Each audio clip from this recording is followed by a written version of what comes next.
Well, we got to not kill that. It's got to just be in the catch zone. I mean, my gut is like hack to board and just roll 3 feet. 2 feet. Yeah? Yeah, I think it's probably just hack. You're always touching the 6. I don't know that this leaves the 4-foot with hack. Really good spots for Miller. I think John's in a situation where he needs to send one of the right guards back. Oh, baby. Yeah, and instead knows and just, it's going to go spinning. This actually might catch two and just leak back. I think it does. Here. Okay, so it might, close to dead. Hammer something. Extra focus of the players, because sometimes you just couldn't hear yourself thinking, and we needed to like use signs and show what we meant instead of just shouting out a number or like play this hit and roll kind of thing. We had to show everything, so that added another level, I guess, to our game. After that, we've been a little better when the crowd is loud or when you can't hear as well. Johnson on this one here. Can't hear yet for line ever. No, they like line. Now does it have the speed? They like the line. Does it have the speed? They're going hard for line. You have to get by this top yellow. Trevor Johnson leaning on it. He's by it. Now does it stop in time? Has to stop in time. What a shot from Ryland Kleider. We thought it was maybe the hardest option up from the booth, but that's why we're not down there. I've stood at the pinnacle of curling and battled in the most intense games. Out on the ice, there's no room for compromise. And when the pressure's on, every millimeter counts. It's not just a game. It's about maximizing performance, Pushing limits. Seizing victory. When victory hangs in the balance, I know what I'm relying on. it's a gold line. It's a gold line. it's a gold line. And it's the choice of champions.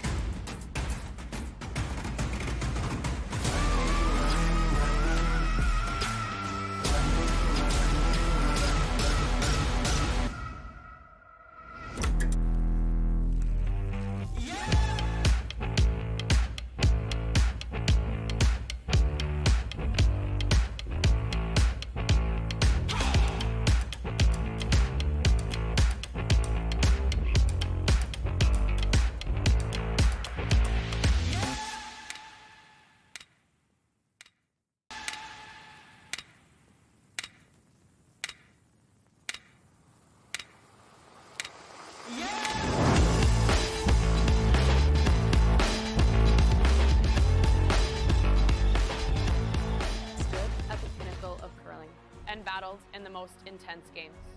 Out on the ice, there's no room for compromise. And when the pressure's on, every millimeter counts. It's not just a game. It's about maximizing performance, Pushing limits. Seizing victory. When victory hangs in the balance, I know what I'm relying on. it's a gold line. It's a gold line. it's a gold line. And it's the choice of champions.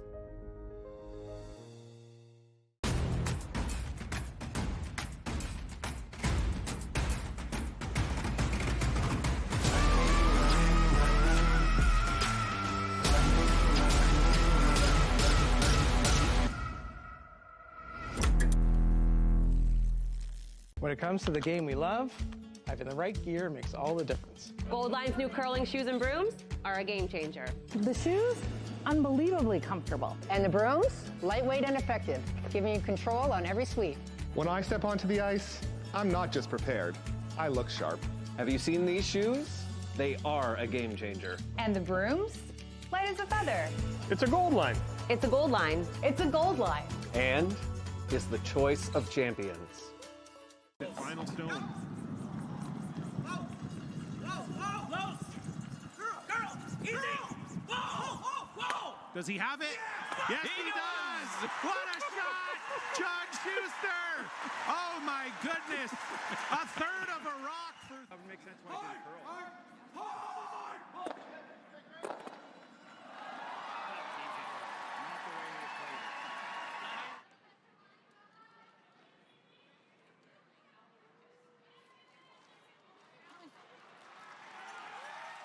Well, we got to not kill that. It's got to just be in the catch zone. I mean, my gut is like hack to board and just roll 3 feet. 2 feet. Yeah? Yeah, I think it's probably just hack. You're always touching the 6. I don't know that this leaves the 4-foot with half. Really good spots for Miller. I think John's in a situation where he needs to send one of the right guards back.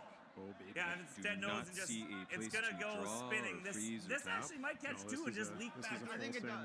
Okay, so it might, yep. Close to dead. Hammer something. Extra focus of the players, because sometimes you just couldn't hear yourself thinking, and we needed to like use signs and show what we meant instead of just shouting out a number or like play this hit and roll kind of thing. We had to show everything, so that added another level, I guess, to our game. After that, we've been a little better when the crowd is loud or when you can't hear as well. Johnson on this one here. Can't hear yet for line ever. No, they like line. Now does it have the speed? They like the line. Does it have the speed?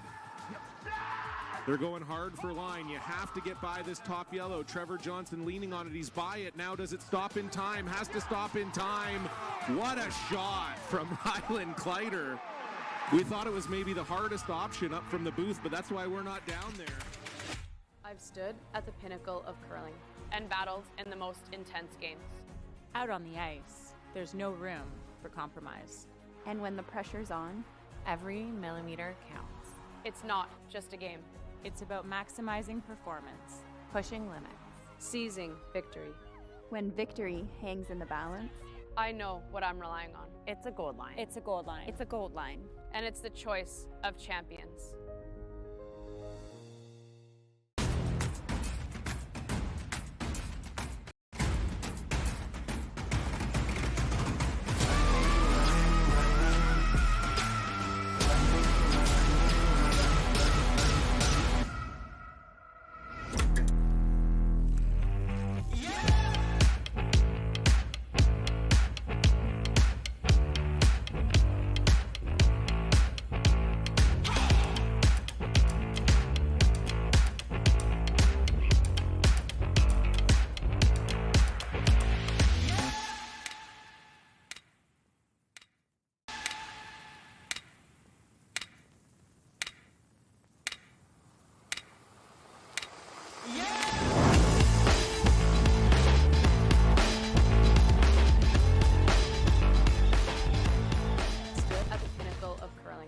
Battled in the most intense games.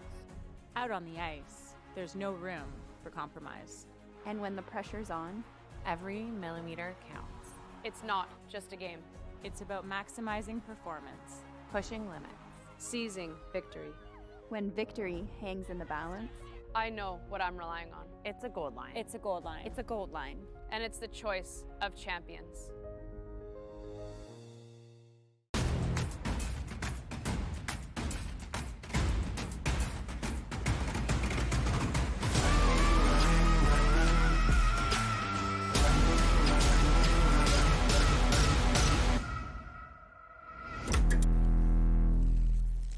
When it comes to the game we love, having the right gear makes all the difference. Gold Line's new curling shoes and brooms are a game changer. The shoes, unbelievably comfortable. And the brooms, lightweight and effective, giving you control on every sweep. When I step onto the ice, I'm not just prepared, I look sharp. Have you seen these shoes? They are a game changer. And the brooms, light as a feather. It's a gold line. It's a gold line. It's a gold line. And is the choice of champions. Final stone.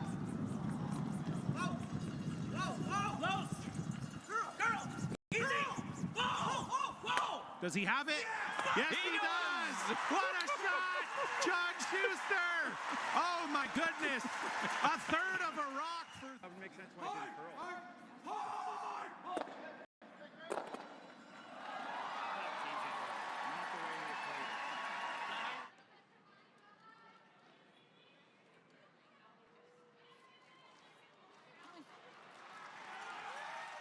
We gotta not kill that. It's gotta just be in the catch zone. I mean, my gut is like hack to board and just roll 3 feet. 2 feet. Yeah? Yeah, I think it's probably just hack. You're always touching the 6. I don't know that this leaves the 4-foot with half. Really good spots for Miller. I think John's in a situation where he needs to send one of the right guards back. Oh, baby. Yeah, if it's dead nose and just, it's gonna go spinning. This actually might catch two and just leak back. I think it does. Here. Okay, so it might, close to dead. Hammer something. Extra focus of the players, because sometimes you just couldn't hear yourself thinking, and we needed to like use signs and show what we meant instead of just shouting out a number or like play this hit and roll kind of thing. We had to show everything, so that added another level, I guess, to our game. After that, we've been a little better when the crowd is loud or when you can't hear as well. Johnson on this one here. Can't hear yet for line ever. No, they like line. Now does it have the speed? They like the line. Does it have the speed? They're going hard for line. You have to get by this top yellow. Trevor Johnson leaning on it. He's by it. Now does it stop in time? Has to stop in time. What a shot from Ryland Kleider. We thought it was maybe the hardest option up from the booth, but that's why we're not down there. I've stood at the pinnacle of curling and battled in the most intense games. Out on the ice, there's no room for compromise. And when the pressure's on, every millimeter counts. It's not just a game. It's about maximizing performance, Pushing limits. Seizing victory. When victory hangs in the balance, I know what I'm relying on. It's a gold line. it's a gold line. It's a gold line. And it's the choice of champions.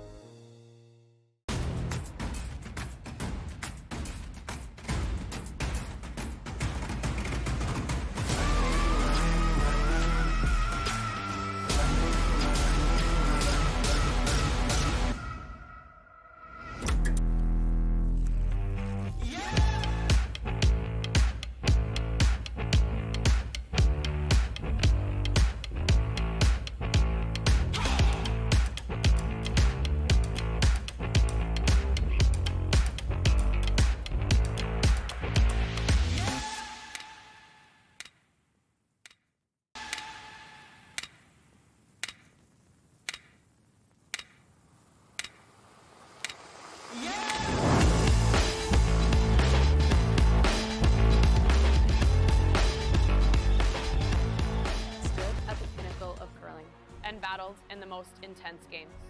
Out on the ice, there's no room for compromise. and when the pressure's on, every millimeter counts. It's not just a game. It's about maximizing performance, Pushing limits. Seizing victory.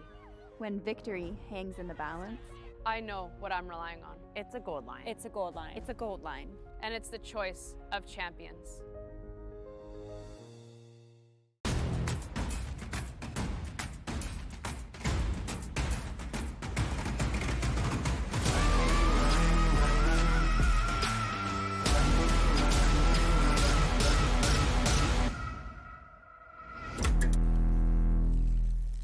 When it comes to the game we love, having the right gear makes all the difference. Gold Line's new curling shoes and brooms are a game changer. The shoes, unbelievably comfortable. And the brooms, lightweight and effective, giving you control on every sweep. When I step onto the ice, I'm not just prepared, I look sharp. Have you seen these shoes? They are a game changer. And the brooms, light as a feather. It's a gold line. It's a gold line. It's a gold line. And it's the choice of champions. Final stone.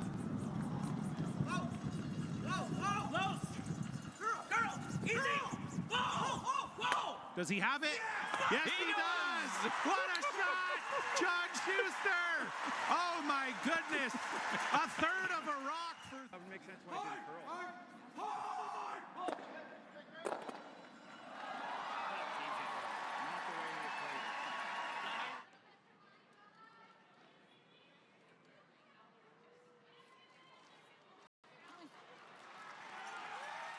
Well, we got to not kill that. It's got to just be in the catch zone. I mean, my gut is like hack to board and just roll 3 feet.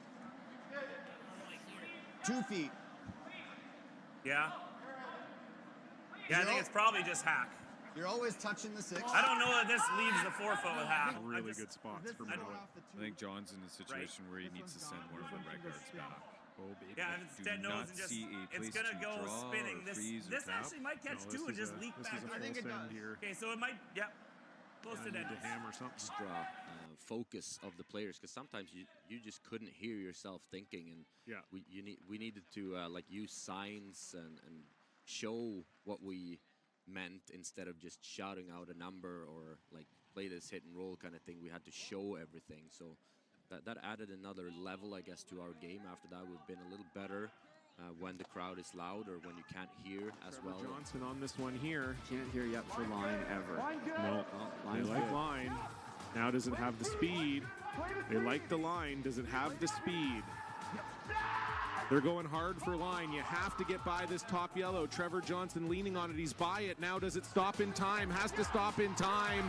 What a shot from Ryland Kleider. We thought it was maybe the hardest option up from the booth, but that's why we're not down there. I've stood at the pinnacle of curling and battled in the most intense games. Out on the ice, there's no room for compromise. And when the pressure's on, every millimeter counts. It's not just a game. It's about maximizing performance, Pushing limits. Seizing victory.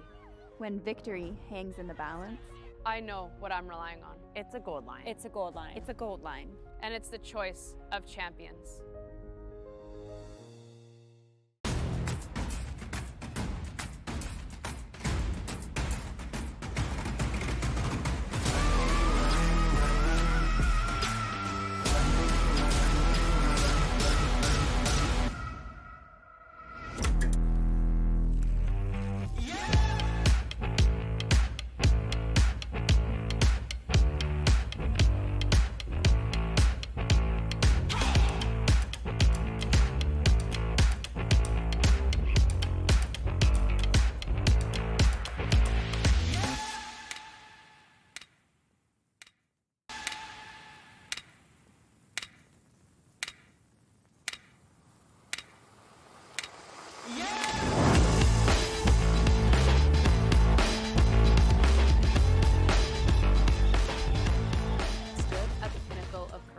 And battled in the most intense games. Out on the ice, there's no room for compromise. and when the pressure's on, every millimeter counts. It's not just a game. It's about maximizing performance, Pushing limits. Seizing victory. When victory hangs in the balance, I know what I'm relying on. It's a gold line. It's a gold line. It's a gold line. And it's the choice of champions.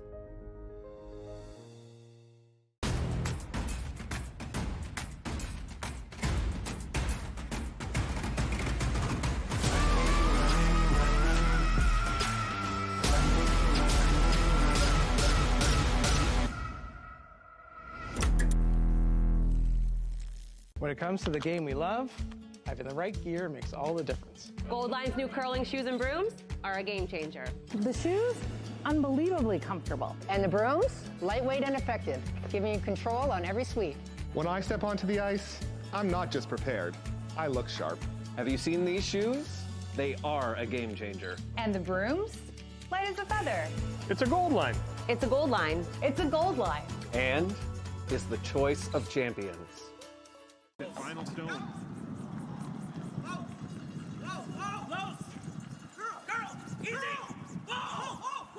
Does he have it? Yes, he does! What a shot! John Schuster!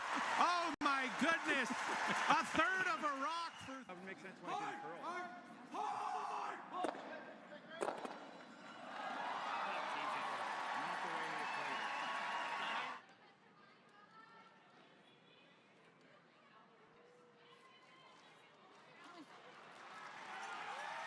Well, we gotta not kill that. It's gotta just be in the catch zone. I mean, my gut is like hack to board and just roll 3 feet. 2 feet. Yeah? Yeah, I think it's probably just hack. You're always touching the 6. I don't know that this leaves the 4-foot with hack. Really good spots for Miller. I think John's in a situation where he needs to send one of the red guards back. Oh, baby. Yeah, and it's dead nose and just, it's gonna go spinning. This actually might catch two and just leak back. I think it does. Okay, so it might, close to dead. Hammer something. Extra focus of the players, because sometimes you just couldn't hear yourself thinking, and we needed to like use signs and show what we meant instead of just shouting out a number or like play this hit and roll kind of thing. We had to show everything, so that added another level, I guess, to our game. After that, we've been a little better when the crowd is loud or when you can't hear as well. Johnson on this one here. Can't hear yet for line ever. No, they like line. Now does it have the speed? They like the line. Does it have the speed? They're going hard for line. You have to get by this top yellow. Trevor Johnson leaning on it. He's by it. Now does it stop in time? Has to stop in time. What a shot from Ryland Kleider. We thought it was maybe the hardest option up from the booth, but that's why we're not down there. I've stood at the pinnacle of curling and battled in the most intense games. Out on the ice, there's no room for compromise. And when the pressure's on, every millimeter counts. It's not just a game. It's about maximizing performance, pushing limits, seizing victory. When victory hangs in the balance, I know what I'm relying on. It's a gold line. It's a gold line. It's a gold line. And it's the choice of champions.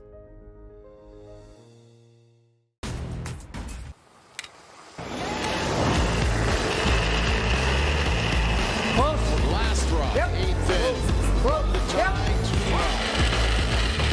Isabella Verano.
Hello, curling fans, and welcome back to Toronto, Ontario, Canada. It is Championship Sunday at the AMJ Players Championship. It's a rematch of the World Final. Silvana Tirinzoni facing off against Rachel Homan.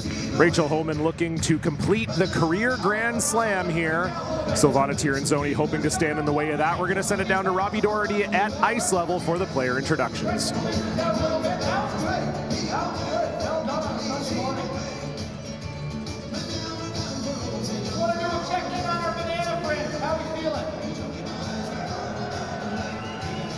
You guys weren't at karaoke last night, were you? No.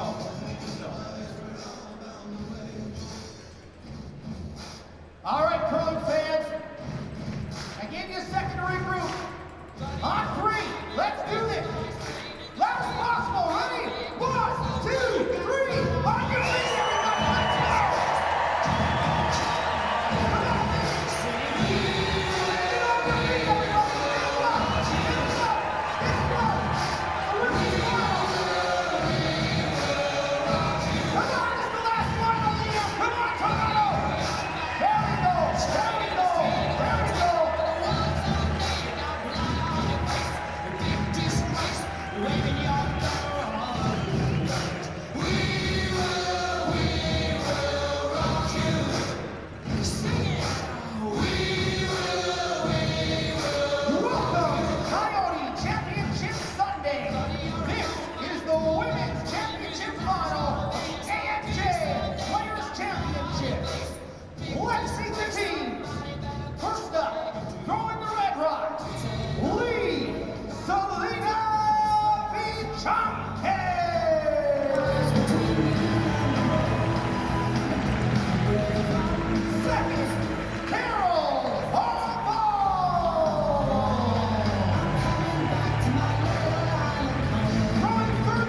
So here we are, Robbie Doherty getting ready for the official Sportsnet interview with Rachel Homan and Silvana Tirinzoni as we took in the, I guess technically the second entrances. We saw this at the Battle of the Sexes on Monday, and this is going to be a great championship, as we said off the top. It's everything you could hope for. World number 1 versus world number 2, a rematch of the world final. Rachel Homan looking for the career Grand Slam. John Cullen alongside two-time Scotties champion Chelsea Carey. And Chelsea, this is an event for Rachel Homan that if you watched them all week, you might be surprised that they're in the finals. Haven't been playing as well as we're used to seeing, but last night seemed like they kicked into overdrive, really laid the boots to Eunjung Kim. What are you expecting out of them in the final here today?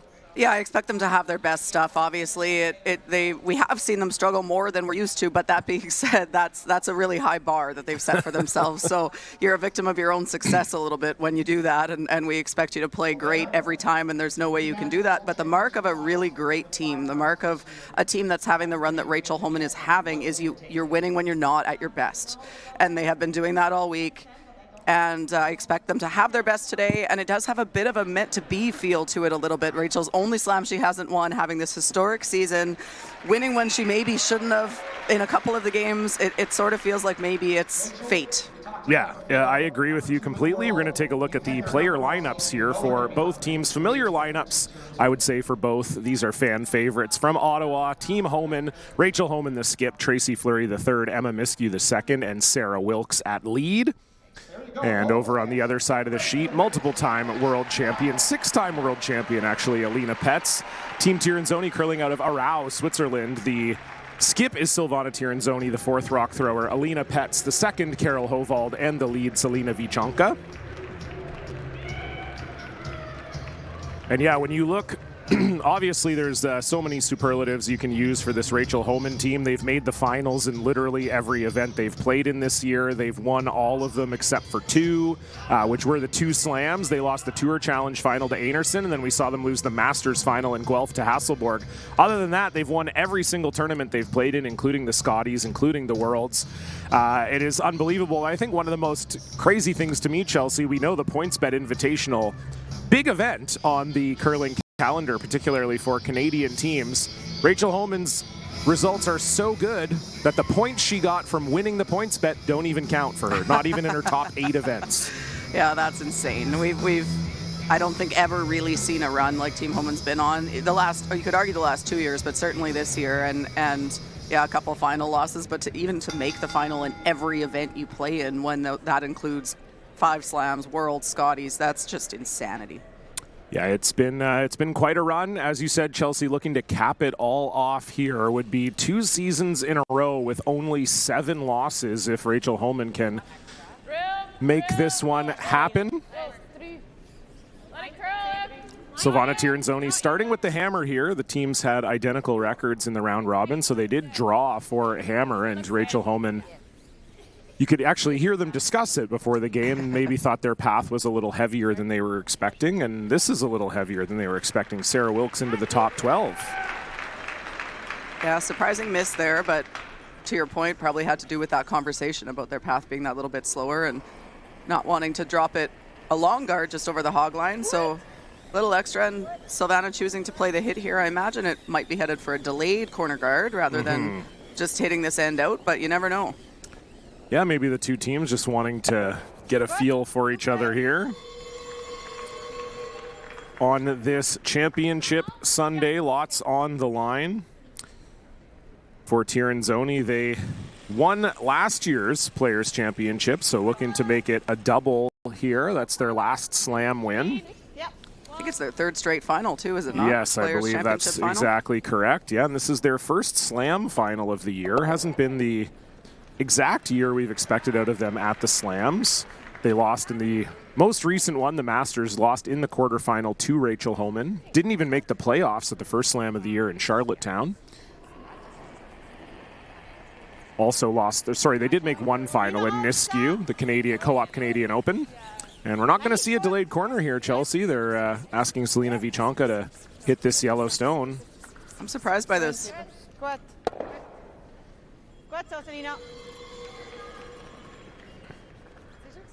It's normal.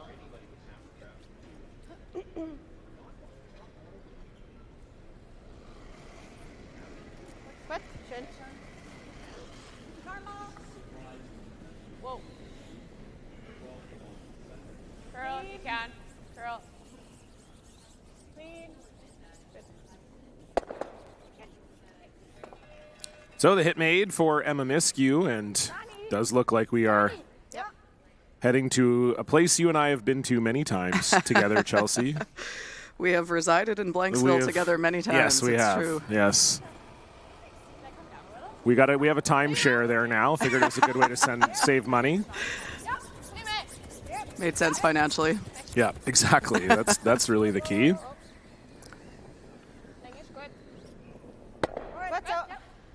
Down normal. We saw this record come up at the Worlds, and I think this was interesting to me. At one point, they were showing the records of Rachel Homan versus all the teams in the Worlds field, and I think we think of this Tirinzoni team having won those consecutive World Championships, their 38-game or 41-game or whatever it was undefeated streak. Yeah.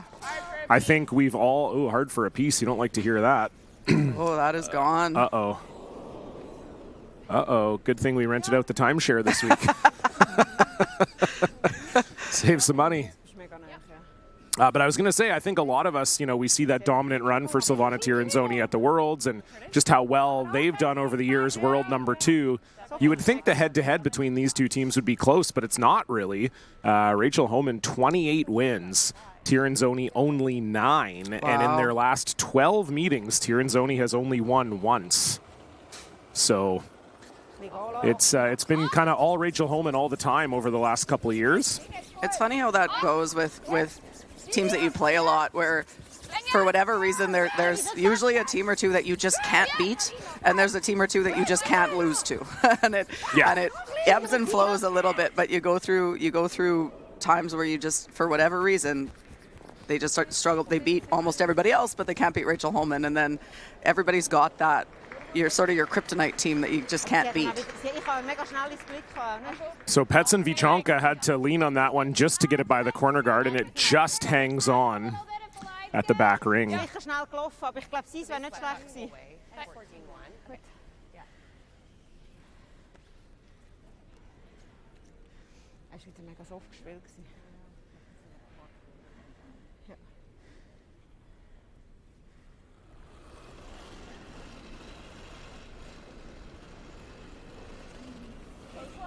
Where? 9, 10. Oh, then. 10. Yep. 11.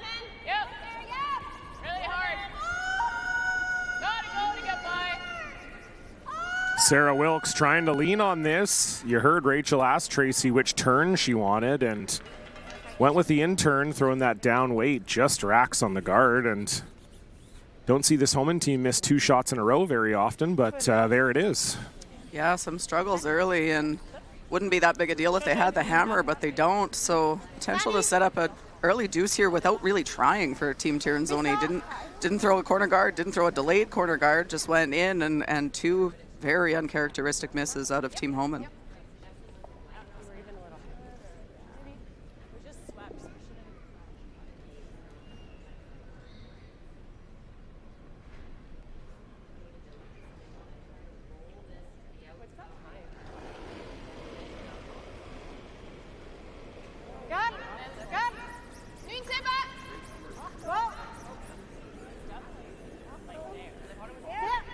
So a hit to lie 2 for Silvana Tirinzoni.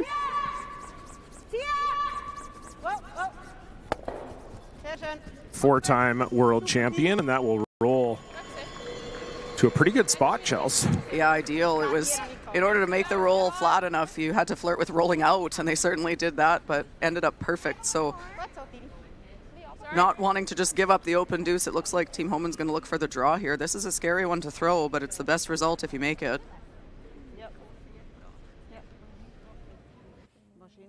So some early adversity here for Team Homan. Tracy Fleury needs to find a draw around this corner guard, try to negate those 2 red biters that belong to Silvana Tirinzoni.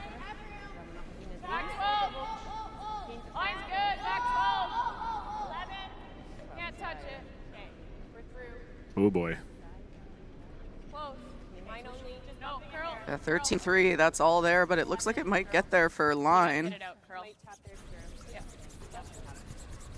Yeah, got lucky on the line there, Chelsea, if that If that coasted through, Homan was going to be in huge trouble.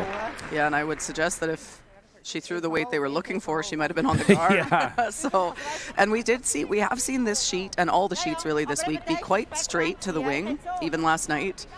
We saw that, and yet it doesn't look like that today. So I think a little bit of a surprise for the teams, because all week it's been very consistently straight to that wing, and all of a sudden today there's some curl.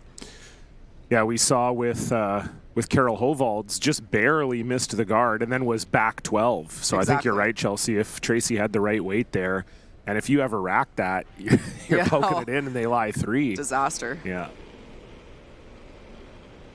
So once again, trying to lie 2 here is Team Tirinzoni.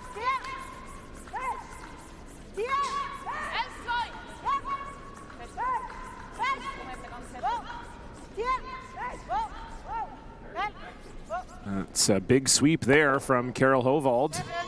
And nice shot there from Silvana Tirinzoni. This is looking like a potential 2 here for Silvana Tirinzoni. Certainly no easy double or any double at all on Rachel's first one here. Yeah, not yet. But for Rachel, if you can hit this on the nose or even roll a hair to the inside, it's going to be hard for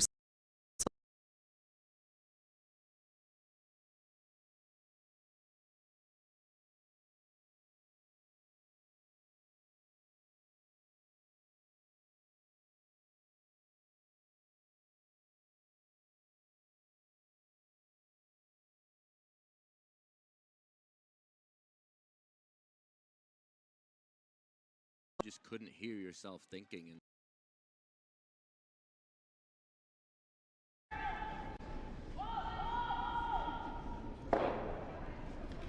And good shot there from Rachel.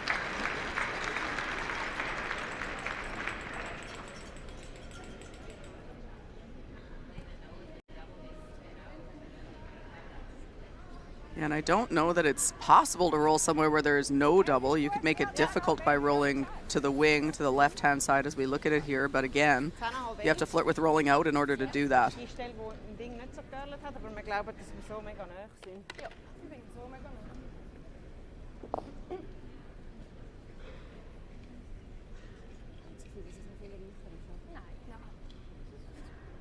First stone here for Alina Petz.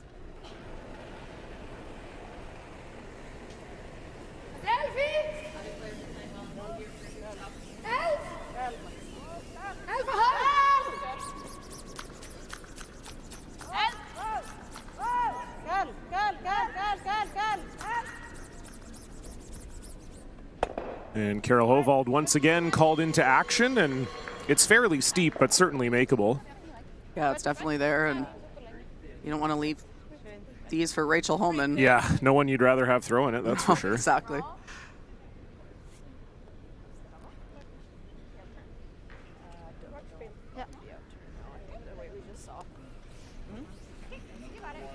So the out turn is the more natural turn to make this, but Rachel not sure what it's going to do. They just saw this, so they're going to throw the same turn.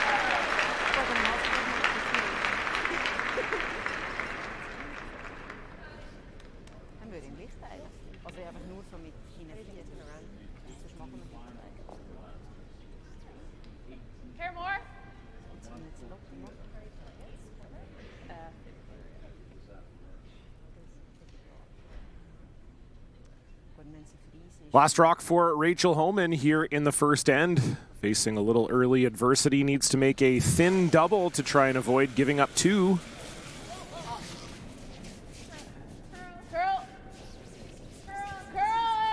Didn't seem like she loved it out of her hand. Does it curl enough? Yes, it does. Great shot from Rachel Homan.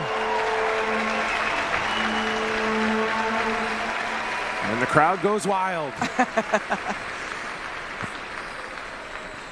Really has become a fan favorite the last couple of years. I think people love a winner. And yeah, I was going to say, if you're not a Rachel Homan fan, you're going to be disappointed a lot. Yeah, exactly. They do a lot of winning, so it's easier to just cheer for them. Yeah, absolutely. Final stone here, Alina Petz looking for the blank.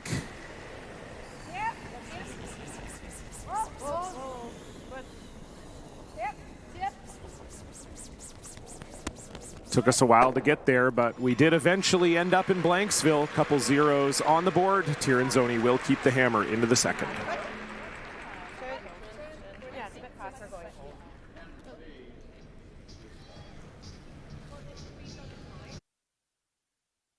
Every day you go new places. A small change in how you do things, or moving your things to a whole new town, or many things to many towns all at once. No matter how small the move, it can be a big leap from where you are now. You've got it in you to go new places. So do we. We go there every day. We're here to help you move to places on the map, in the mind, in the heart, or all three. Go new places with AMJ Campbell. Contact us at 888-AMJ-MOVE or amjcampbell.com.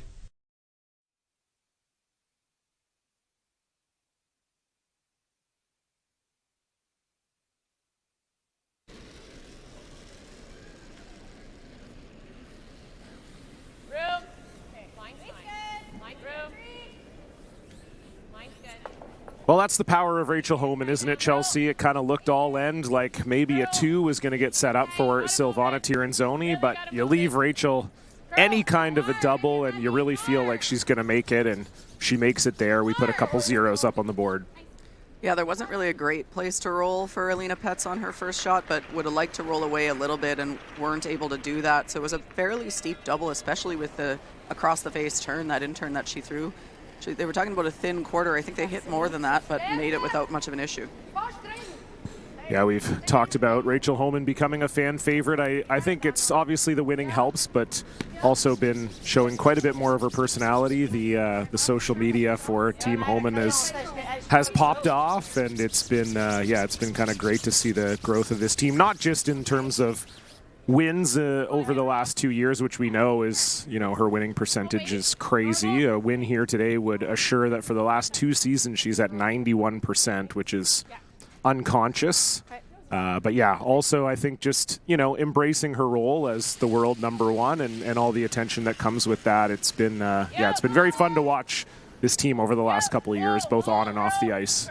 Yeah, I think the other thing that factors in there is you add Tracy Fleury to any team, and any team gets more likable than her on the team. That's She's very the nicest person you could ever meet. So I think that, and you see that with her interactions with Rachel and the team, and there's just a lightness to them. She's just so positive and so nice. She's just so nice. Yeah. Before I was there, had the opportunity to be the 5th man for Team Fleury for a season and a half or so, and you think she can't be as nice as she seems, like John Epping. Like you think they can't possibly be that nice, and then you meet them and they're even nicer than they seem. Totally. Yeah, no, I agree, and it was nice when we had, looking for the hit and roll here, is Selena Vichonka. This is going to pop out the other side. But yeah, when we had Sarah Wilkes on the Broom Brothers podcast and kind of asked her about Tracy's contribution to the team, and that was definitely something that she brought up, just the positive influence she has. And, I kind of said, was she your first choice? And she said, well, she wasn't really our first choice because we never thought she'd be available. And then when we found out she was available, it was like, oh, you mean she might play third for us? Okay, that's we like the sounds of that. And yeah, it's just the team chemistry up and down the lineup has definitely been a key part of their success. This looks like another complete miss for Emma Miskew. Wow. Jeez, don't see that often, even once from Emma, twice in a row.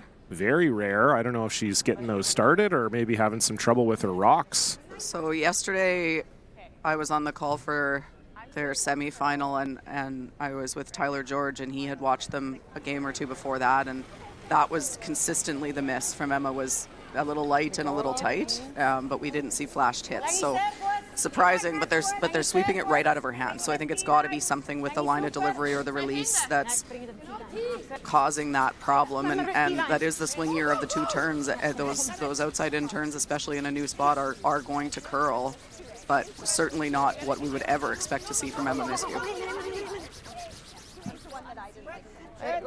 Yeah, despite her last name, we don't generally see too many miscues from Emma. I was just thinking that. Well, there you go.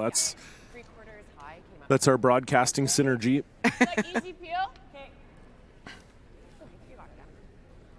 So we'll see if Emma can get it back together here, looking for a hit and roll towards that center guard.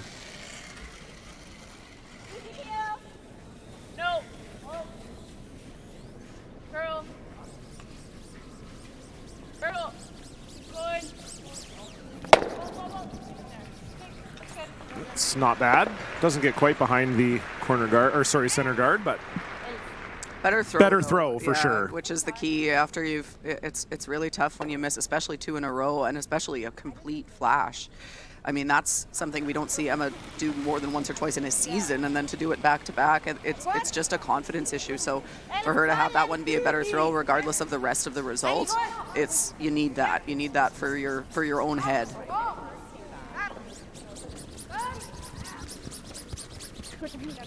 Looking for some separation there, but not a huge roll from Carol Hovald, just maybe about an inch outside. Doubles there now if you choose to take it on, and it looks like they're going to.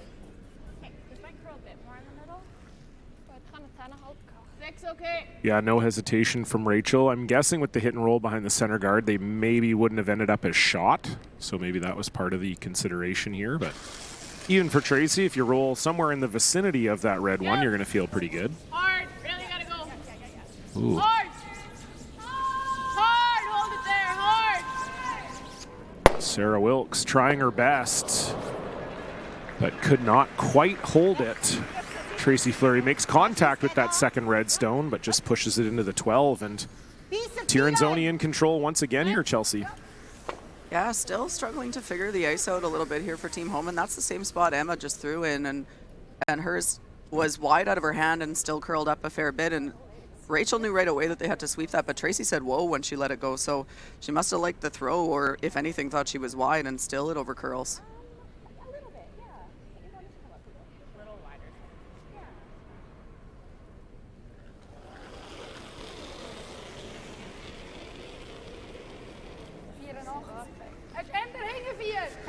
Sicher, wenn dann Karol anstehen, wenn es geht. Silvana Tirinzoni looking to split the house here. T-line, hast alles so, ja, Karol anstehen. Climax. 14-3. Gar nicht. And yeah, to your point, Chelsea, just having the player mics for Team Homan kind of live for the whole game, you are really hearing a lot of talk about them trying to figure it out, trying to map the sheets, and we've heard it all week long really with the player mics, kind of a lot of these teams struggling to get the sheets here mapped out. I know that I have heard from some of the players, this building, the Players' Championship, the ice does tend to be challenging. Yeah, it always kind of has been, and I don't know what it is about the building that leads to that, but I certainly have always felt that it's a little bit challenging here, and we have heard teams all week say that, and then here today, it's I'm not sure if they tweaked something overnight, but it's different than it was last night too, so it's already a bit tough, and then now they thought they had it figured out, and now it's changed. It's curling to the wing when it hasn't done that all week, so that's always a bit tough as well. So again, trying to make the double here. Sorry, Chelsea. No, that's okay. That being said, it hasn't really seemed to puzzle Team Tirinzoni too much. No. So. Wow, what a shot from Tracy Fleury. Great shot. Hits and rolls right on top of that Tirinzoni red stone. That's the kind of magic we've come to expect from Tracy. Really good shot to get her team out of some trouble here. Also, okay. Also 0 ist auf keinen Fall rausrollen. Looks like they're thinking freeze here instead of just getting rid of the yellow, maybe working towards a blank. Yeah, I think they're going to try to unlock it, which is, if you're trying to set up a possibility of 2, this still could lead to a blank, because if you make it properly, if you tap your back red out, then Rachel will probably blast everything, and then if you wanted to, you could blank from there. Opportunity potentially, though, for a deuce, so I like this call. Well, you don't get Rachel Homan struggling too often, exactly. right? So when you know it's not going to continue. Exactly. So take your opportunities when you can get them. Tirinzoni would know that better than anyone, having played Rachel almost 40 times.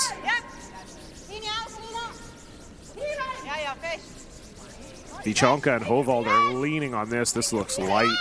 It's really curling too. It's not going to help.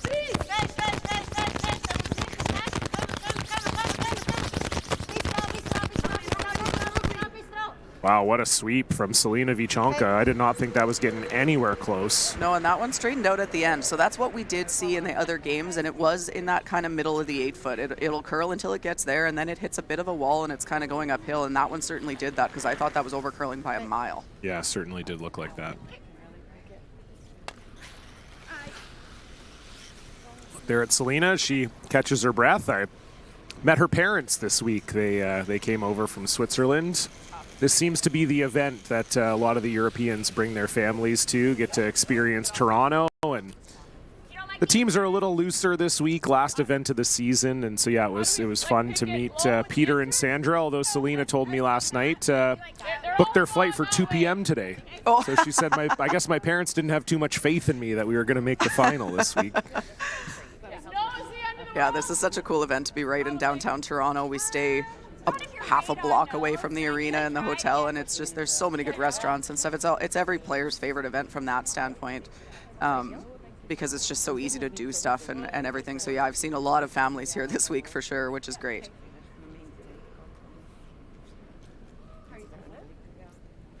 I think I need less ice. Okay. So Rachel just going to mash everything here? I think so. She does like to do that. First rock for her, second end. Emma Miskew on this right out of the hand. And that'll do it. Another good shot from Rachel Homan, and looking like we are potentially heading for another blank here.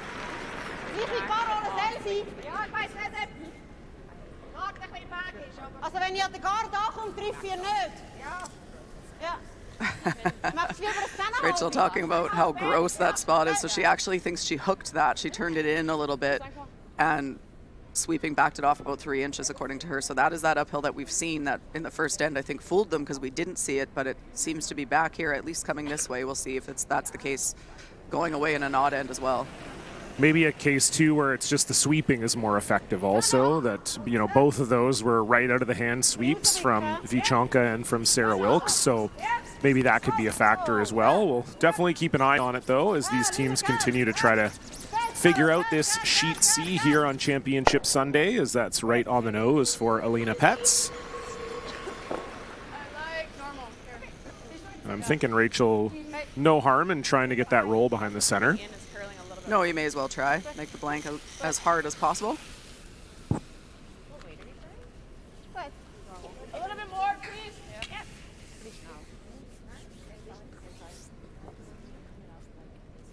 I agree. Yeah. Maybe keep it there. Okay, normal? Yeah. Okay.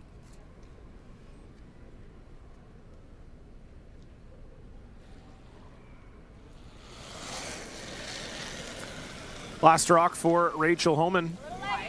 Easy, easy. 9-5. Get it to come back. Curl. Yep. Curl. Curl.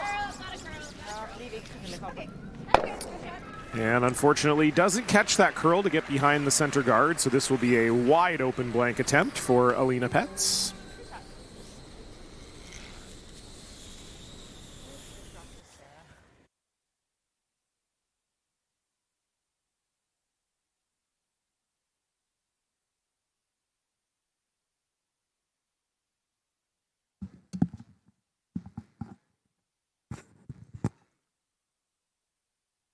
Final stone in the second end. Neither team really able to get anything going so far. Alina Petz trying for the blank. She likes it. Sweepers like it. And indeed, the blank is made. So Tirinzoni will keep the hammer. And we will cross our fingers for offense. Stay with us.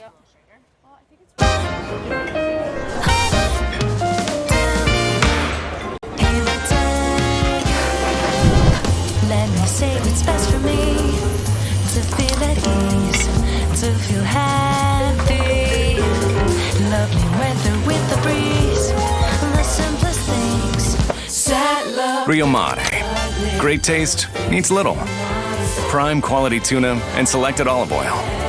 Rio Mare, the real taste of Italy.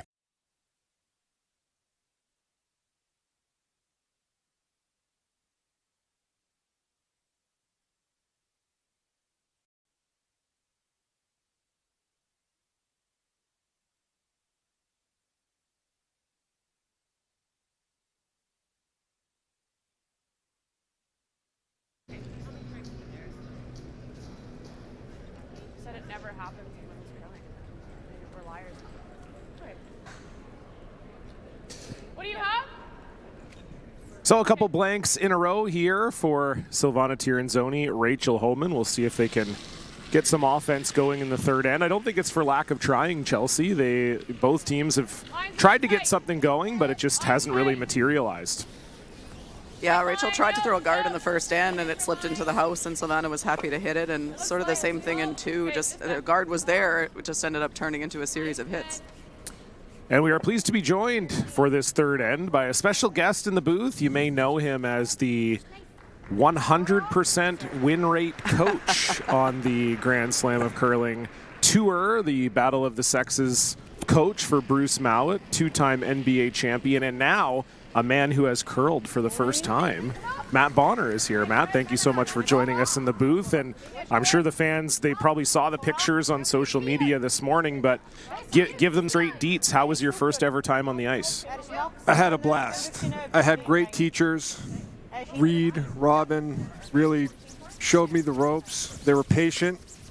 I wouldn't say I'm a naturally gifted curler, although I did hit the button on my 6th rock. Okay. Which they said was pretty good. Yeah. That is very good. My problem is I hardly have any cartilage left in my knees from playing in the NBA for so long. So when I'm in the lunge and slide, getting up out of that is my biggest issue. So I just kind of like fall over as I let the rock go, and then I get up.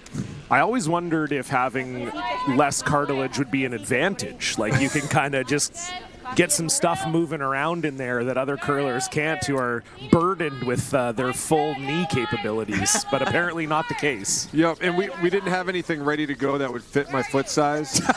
So, I was rocking the New Balances and put some tape for my slider foot. Okay, yeah. But it worked. It got the job done. Good enough. I mean, that's how we learned, right? Growing up, it was, we didn't have, like now they'll have the sort of step-on slider or whatever, but we don't have that anymore now. It's like, they're spoiled. Back in the day, they're athletes spoiled. These days are spoiled. So spoiled. They're spoiled. We had to duct tape shoes, or we would, I don't know, Chelsea, if your club did the pantyhose, you would slip a pantyhose or stocking over the shoe to try to get a little bit of a slide going. We didn't do that, but we did do the duct tape. Yeah, duct tape was a big one. So you're not, so your mom is just walking around like without pantyhose. Yeah, exactly. Where are all my pantyhose? Yeah. I was curling this week, Mom, so we had a bond spiel. Sorry. Yeah, I raided your pantyhose drawer. Yeah. Very normal thing you want your son to say to you, for sure. It's like in basketball back in the day, they played in Chuck Taylors. Yeah. Which to me now would be like, insane. Sounds horrible. Yeah. Like, my feet would be destroyed. Oh, your ankles would be broken. And that was like the premier shoe. It was like, exactly. If you're in a Chuck, you're loving this. That's the game evolves, just like in curling. Exactly. Seriously, yeah, the equipment certainly does. Great draw made there by Selena Vichonka, and it does look like we are going to get a little bit more action this end. I will say, Matt, not to blow up Robin's spot, but I was talking with him last night at the Grand Slam of Karaoke, and he did mention that he was a little nervous about teaching a 6'9" guy how to curl because that hog line approach is real quick when you're a tall fella. It does. Lucky for him, I've rarely made it all the way out there on my slide. That's good. We're working on it. Yeah. It'll become more of a problem the more you curl. Exactly. Yeah. Now that I'm living in Toronto, I've seen curling clubs around. I'm just going to go knock on the door. How do I join? They would love that. They would love that. Curling clubs are good that way. Yeah. Unfortunately, a little late in the season now. Most of the curling clubs, the ice would be out, but in September, that should definitely be your plan as the Banana Boys get their first peel of the game after Emma Miskew made that great freeze. That's a good way, Chelsea, when you're struggling to kind of get your mojo back. You make that perfect face freeze. Yeah, I think they may have switched Emma's rocks. I heard her talking to Sarah in the hack, which at some point, even if it is the throw, even if it's something like that, you just take that rock out of her hand. She hasn't made anything with it, so I think Sarah took that rock that she flashed with, and now obviously she seems to have recovered from that, which is sometimes it's just a mental thing with the rock, and once you get rid of it, you can kind of reset. It's kind of like in basketball as a shooter. Sometimes if you're missing the threes, like get to the free throw line, make a couple easy ones. Yeah, absolutely. Get your rhythm back. Totally. That's exactly what it is. Yeah, it's just about that stroke sometimes.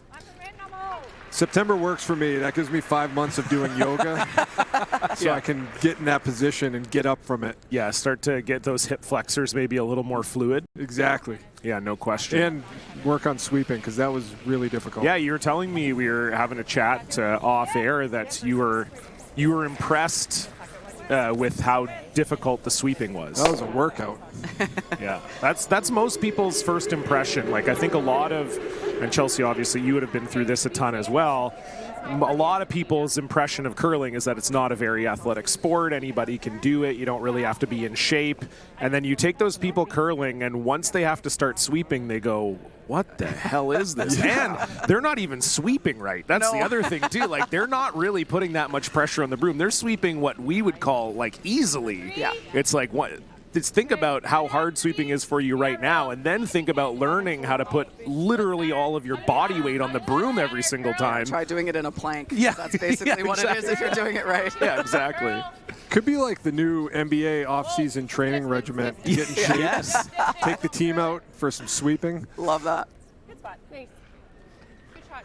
Yeah, you could really kind of maybe start something, because I feel like that is a thing in a lot of sports.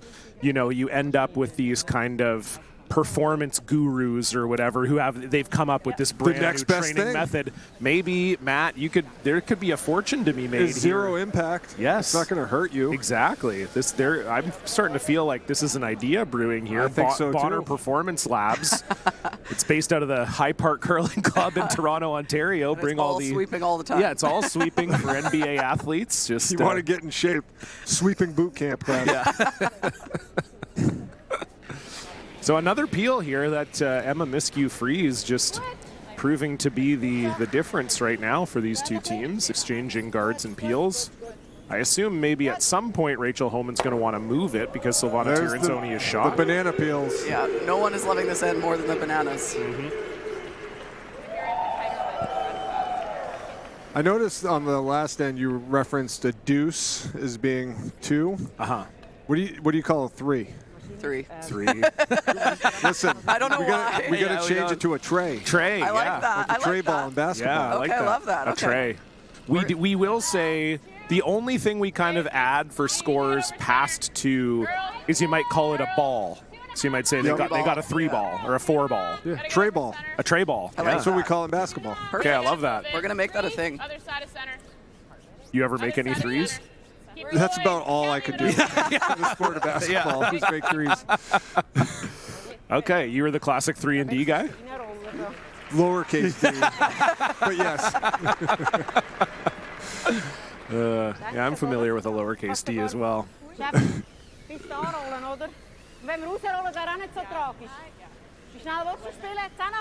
What are they doing here? So I'm thinking they're going to get the Banana Boys sparked up again, although they're playing with it with a little less weight. So instead of fully clearing their own stone off, they're going to try and roll Silvana's red shooter onto the rings. And Chelsea, you're the analyst here. Tell Matt why they would be trying to do that. So by rolling it onto the rings, it puts a little bit more pressure on Team Homan because Team Tirinzoni has the hammer. It's another red rock in the house. And B, you might be able to come off it. And right now they can't really kill that top yellow stone. But if they roll to the right place, they could maybe make a double off their own rock potentially later. It's not going to roll far enough, though. Yeah, just to a corner guard here. So you can hear Rachel starting to discuss whether they want to tap it or not. If you're Homan here, Chelsea, are you fine just with Tirinzoni scoring 1? You could see them riding it out that way? Yeah, I think you're pretty okay with the 4s here, especially in the odd end. Take the hammer to 4. Rachel is a team that really does pay a lot of attention to the scoreboard management and want that hammer in the even end, so I wouldn't be surprised if they were pretty happy to give up the single point here. Matt, you got an ice-level look at Team Homan on Monday when you were on the bench for Bruce Mowat at the Battle of the Sexes. What were some things you noticed about Team Homan? I know that you are a curling fan. You know how good they are, but you got a chance to see them up close. What was your takeaway? How strong they are. Yeah. They're rugged. Like, I never realized curling was such a physical sport until I coached the Battle of the Sexes and then went down and tried it myself. Like, it makes sense. And then also, like, the communication. Communication is so important in any team sport, but it's on a different level with curling. Yeah, when you kind of are not only talking through the physical aspects, but you're also talking through the strategic aspects, communication is super important. And I think that's maybe the one difference with basketball. You know, a lot of your strategic discussions and facilitations are coming through your coach. Exactly. There's no coach out there telling them what to do. Yeah, exactly. So that's where the kind of team communication comes in. They're like Jackie Mooning it, yeah. You know, with a player-coach, basically. Yeah. Yeah, you kind of have to be both. That's true. So that Rachel Homan guard over-curling a little bit, and now I think Tirinzoni discussing if there's potentially an opportunity. Yeah, it's quite long, too, so you do, if you're going to play a chase, now's the time to do it. How's your Swiss German, Matt? It's seen better days. Yeah, I was sort of hoping maybe, because Chelsea and I not very good at it either, so I thought maybe if you had that sort of hidden skill in your bag of tricks and you could interpret here, that would be helpful. I mean, I can try. Yeah, I think we should do that. No, we should do this. No, let's do that. Well, they're going to do that. That's good. That's what they said. We won't know if you're right or not, but yeah, exactly. So for us, we'll believe you, but some of the fans watching might actually speak some Swiss German, so that could be trouble. So trying maybe a double peel here? Yeah, it looks like it. We had a lot of international players on the Spurs, but never any Swiss Germans. Yeah. Argentina, yeah. France. Manu Ginobili, Argentina. Yeah. France. Yeah. Patty Mills, Australia. Oh, yeah. True. Thiago Splitter, Brazil. Yeah. Here we go. Just set this a bit. Yeah, just a single peel, and you heard Rachel say just put it back. So they do seem happy to try to force here. And I think if they make the guard perfect, Chelsea, you're maybe going to see rumblings in the crowd there. Well, so this is something the Banana Boys did in Guelph as well. They made their debut in Guelph, Matt, and only in the final they were not cheering for peels made not by the Canadian team, Rachel Homan, because in that final it was Rachel Homan against Anna Hasselborg. And when Anna Hasselborg would make a peel, they would say, nope, we're not interested. But during the week they will do it. But in the final, I think they reserve the peels only for Team Homan. The power of the banana peels. But the crowd doesn't like it. The crowd wants them to do it every time. So we'll see if they bow to the crowd pressure here. Egalitarian crowd. Yes, exactly. So it is just the guard here for Rachel Homan with her last stone. Make sure we're like reversal side. Okay.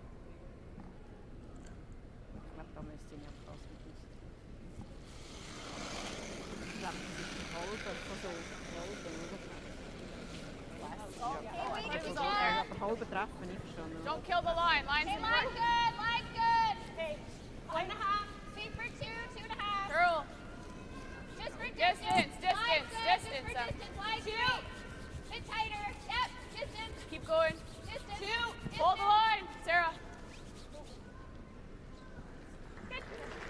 It's pretty much exactly where they wanted it, although it does seem like perhaps Tirinzoni thinks there's an option for a multiple here. I don't know what that is, but the only thing I can think is that they're trying to come across the face and tap this red in there, but you run the risk of moving your own red rock by doing this. True. I'm not sure I would take this on. They didn't deliberate long either. No, they seem to have this already decided. This is a hard shot, and it does come with some risk. Big moment. It is a huge moment in the game, and Chelsea and I talked about it earlier, Matt. Sometimes when you get your opportunities against Team Homan, you just think you got to try them. So this is a very difficult shot. Alina Pett's final stone, trying a cross-face tap to the lid. Looking for 2.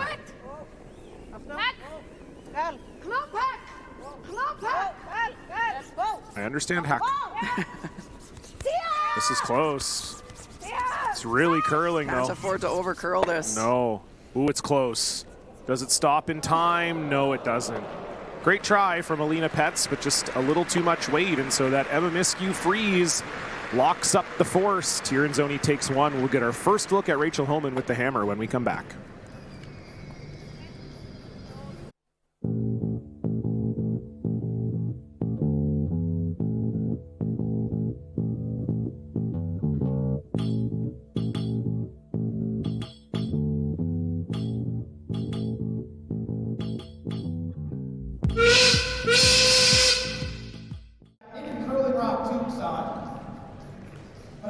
who've noticed, it's about 10 degrees warmer than it has been all week since we got here outside. And you're still cold on the tube side. So you know what? Our good friends at Filson wanted to help you out with that. They want to send you home with this beautiful handmade blanket from Filson. And Filson is a brand that's been tested throughout time for over 120 years because of its quality, craftsmanship, and adventure. On behalf of Filson and all of us at the Grand Slam Curling, congratulations. Keep wearing the tubes.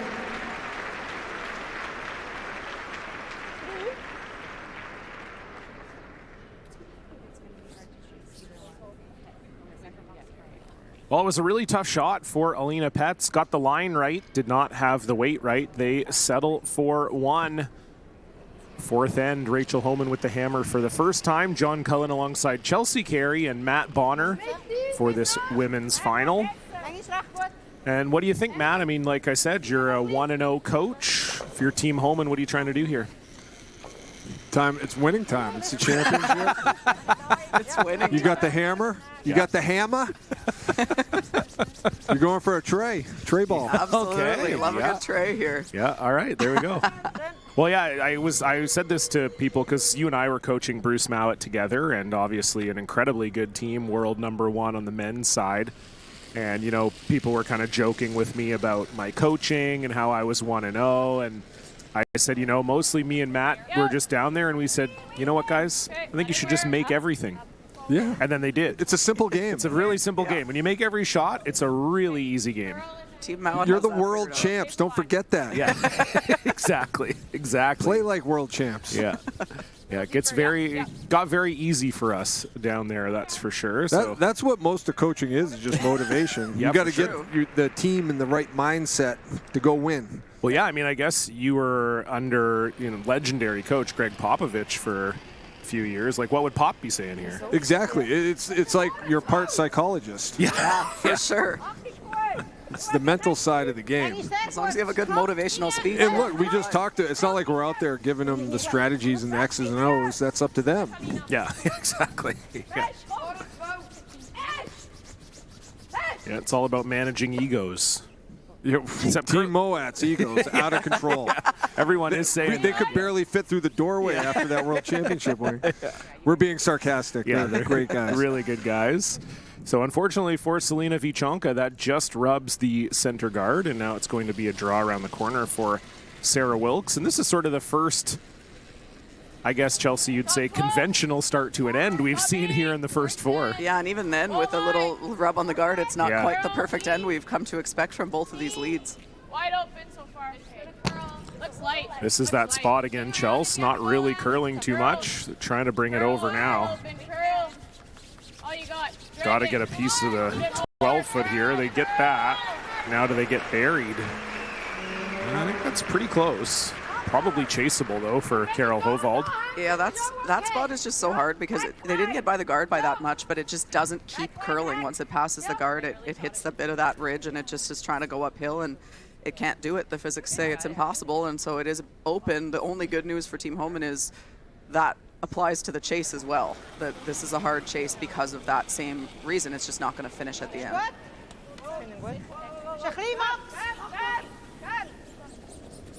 When Chelsea and I just talk about the game on our own, like how much of that are you picking up? Is it basically Swiss German to you?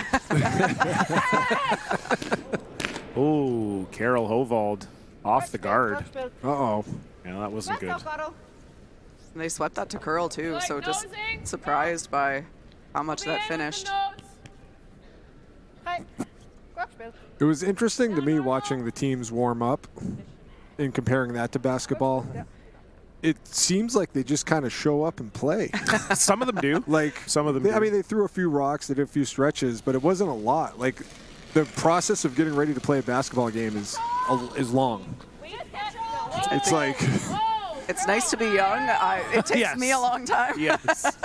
My old body takes a while to warm up, but it's individual. But I'm sure it is less overall than a lot of other sports. Definitely. And I would say, Chelsea, you've played against her for years. I would say Rachel Homan in particular very short warm-up routine. Yeah, and she, honestly, I think most of the reason that she does it is just because you're there and you have time to kill. Like, if she didn't warm up at all, she could slide out and she'd look exactly the same. And it takes my knee like a good 10 to 15 slides to be even close to ready to go. And that's after half an hour of stretching. But also, like how many draws did they play to get to this point? Like throughout the week? Yeah. This would be games 8. Exactly. 8 for Homan. So that's part of it too. Like at a Yes. certain point, you're like, I'm gonna save my energy. Yeah. Well, and if you play 2 in a day or 3 in a day, which we do have to do sometimes, my warm-up routine gets shorter. That's and my shorter. thing. Like all these NBA players that load management and we can't play back-to-backs. I'm gonna take them curling. Yeah, curlers don't have a lot of sympathy Guess for what? that. They do this every day, sometimes 3 times in one day. Yeah. And you can't play 2 nights in a row. Come on. Yeah, we played some. You play some events in Europe. You play 4 in a day. That's an adventure. Yeah, I've done that a couple times. It's not don't recommend it's it. not It's very fun. terrible. Yep. Or when you get it, like you have 3 game days, but you have 2 of them in a row, like where I've had that where I played play downs, so 10 end games, and we played 7 draws in a row. Yep, absolutely. Well, and usually Nice. the playoffs in a traditional spiel, the playoffs are that way. Yeah. You play quarters, semis, final, back to back to back on Yeah, Sunday. exactly. So nice hit and roll there. It doesn't get fully buried behind the center guard, but it is Homan lying 2 here.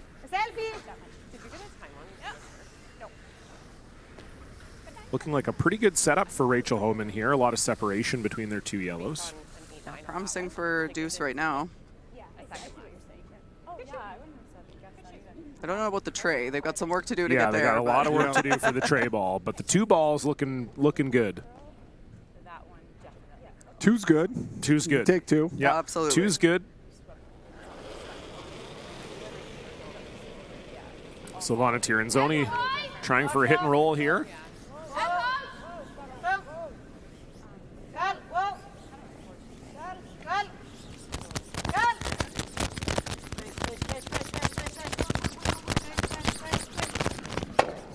Selena Vichanka sweeping so hard, her mic is picking up static from space. We are on the same. I was just about to say that too. We are dialed into each other today. We are. We're very connected. I think once everybody saw me sing Limp Bizkit last night, I sort of became a little more connected to everybody in that room. Yeah, I think you ingratiated yourself to a lot of people last night. Yeah, for better or worse. Yeah. So unfortunately, no roll there for Silvana. Sorry, You can't Matt. censor John Cullen.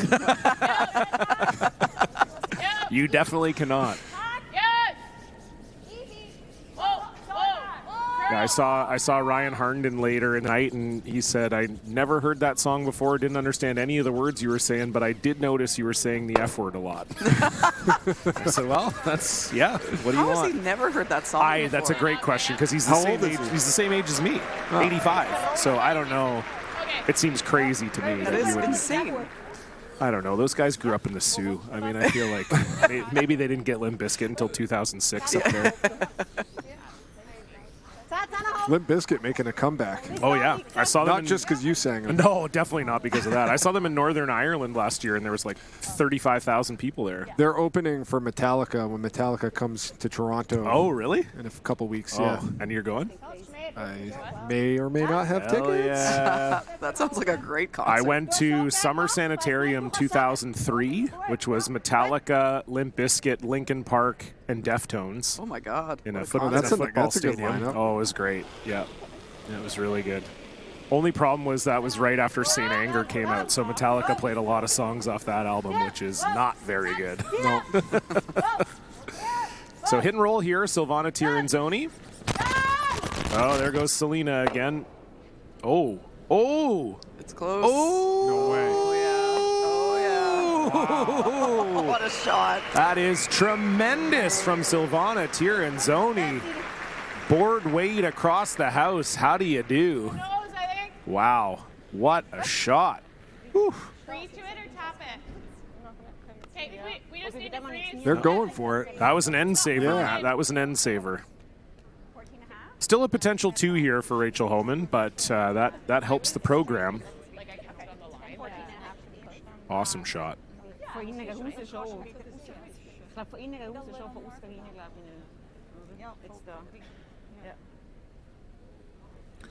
It's a draw around the corner for Tracy Fleury. Matt, you told me at the Battle of the Sexes you got into curling sort of independent of being connected to the Grand Slams and stuff. You're not from Canada. You're not really from an area of the States where curling is popular. How did you kind of get into it or discover it? Through the Olympics. Okay, yeah. Yeah, my dad loves to tell the story. We were playing the Philadelphia 76ers. I want to... I got to do my math backwards to figure out which Olympics it was. So like 2012? No, it'd be 14 was Sochi. Yeah, maybe it was Vancouver. 10. It was 2010. Okay. Vancouver. 2010, we're playing the Sixers, and my dad drove down from New Hampshire. It's like a 6-hour drive. And we were supposed to go to dinner, but I was watching curling in the hotel room. And I called him, and I'm like, Dad, you're just going to have to sit in the lobby for like 20 minutes so I can finish this curling match. He loves telling that story. That is a great story. That's a great story. But yeah, I'd say that Olympics. And when I signed on with the Raptors and made the team, this is a true story too. I bought Curling for Dummies. You know how you had that whatever for fill in the blank for Dummies series? Yeah. I bought the Curling for Dummies series book and read it, knowing because it's on TV all the time. In Canada. It's never in the States really, especially this was like 04. Yeah. Oh yeah. Yeah, no, definitely not. So I started watching it on TV here in 04. Oh, that's awesome. And originally by default, because I like sport and it was on, and then I got into it, and then the Olympics solidified it for me. Does that yellow roll far enough? Ooh, they leave it second shot. Less than ideal there for Alina Petz. I think they were thinking they were just going to get more action off that yellow. I think they hit it close to where they wanted to, Chelsea. Yeah, they needed to get a little bit lower. We have seen that all week, that the houses are a little bit more dead than we're used to. We're used to seeing the rocks fly off each other, and if they threw that exact same shot at, say, the Women's World Championship or the Men's, we saw that both places have really lively houses and rocks, and that's just not been the case here. So we've seen most of the teams get fooled by that a little bit, but by this point in the week, you'd think that they would know that. But yeah, just not a lot of action on that yellow.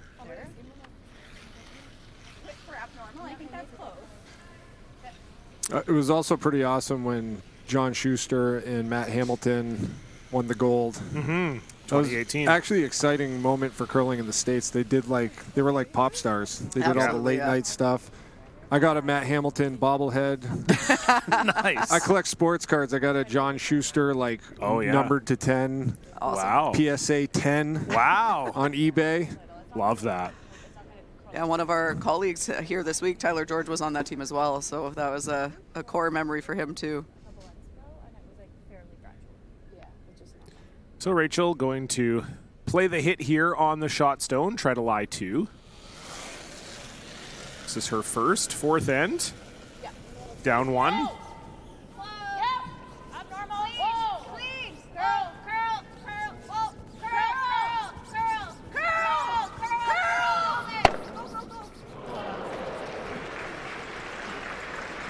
I don't know if they would have loved that roll.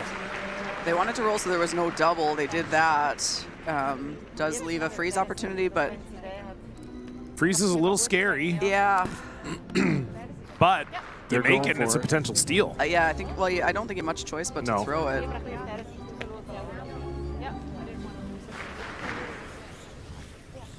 They would have liked to roll that further out the other side, and then there would be no double and no freeze opportunity, and would likely be 2. So it looks like a good roll because it's dead buried, but if you lock a freeze on here, it's going to be hard to score.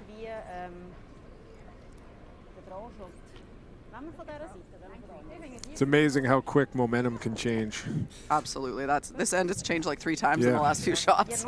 Yeah, we were talking about they're easily going to get a double or a deuce, excuse me. Deuce, yeah. Yeah, this is. I mean, they still could. With this shot, they could get a tray now. Tray is on the table, but if Alina Petz can make this freeze, critical shot here, final stone, she can make this face freeze. Going to be very difficult for Rachel Homan to score. Not much yet from Vichanka and Hovald.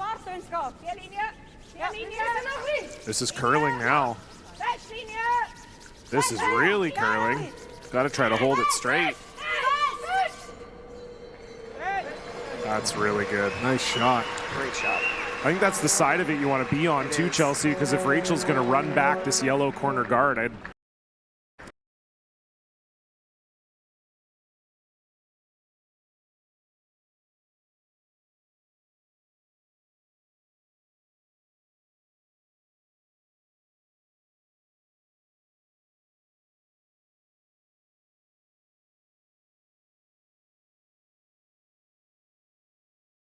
difficulties here. There we go.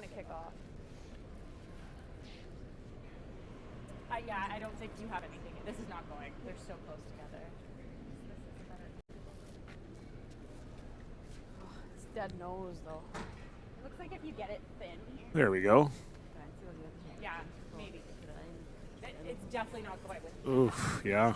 I don't know what Rachel has here. I don't think she has a shot to score right now. It's like the only option. If you don't think you have turns there, then... I mean, you can try it.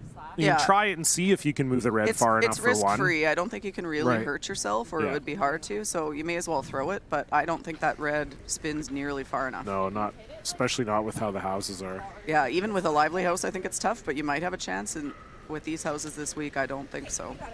Rachel's going to have to throw a missile. Yeah, I'm going to put a clock on this one between the hog lines, because it's she can going to do be it as hard as she can throw it. Yeah. Thicker than that. Yeah, small half. I threw out here. Like, Sarah threw one and I threw one, and they ran like I was 3/4 high, pretty much 3. Okay. For accuracy, does it make a difference? Like if you throw a missile, is it harder? It's less forgiving. So it's like the harder you throw it, the less it's going to curl. So if you're off the broom at all, you're just dead. So it's just, you try not to, basically the general rule is you want to throw it as light as you can because you can manage the sweeping a bit better and things. But in this case, she has no choice but to throw this absolutely as hard as she can. So final stone for Rachel Homan. This would be one of the shots of the week if she can pull it off. It is coming down with some pace. Curl. Needs to curl. And she will drive it by. It was a good try. That was the weight she had to throw, but that great draw from Alina Petz means that Rachel Homan will go scoreless in the first half of this game. Tirinzoni leads 2-0. We're going to take a 3-minute break. Don't go anywhere. Going undefeated through a national championship and being able to actually pull it off and win it is just an absolute dream come true. Having 2 new junior players new to the team, Kibo and I really felt like our experience was what we had to bring out and share in that final day in Lethbridge. And drawing on our experience, we knew that 2 older guys on the team, we kind of had to remain calm and act as leaders. Trying to basically share the excitement and the joy that I have for the game and the passion with younger people, older people, people starting. That I would say is the biggest thing that I want to take for myself and show others is the love that I have for this sport. Yeah, seeing Laurier continue to succeed and achieve amazing things is just so exciting. Whenever I check in and see how they're doing at U Sports and see them winning and succeeding, it's just so exciting. And I remember my time there so fondly, and I'm just so excited for the group that's there right now.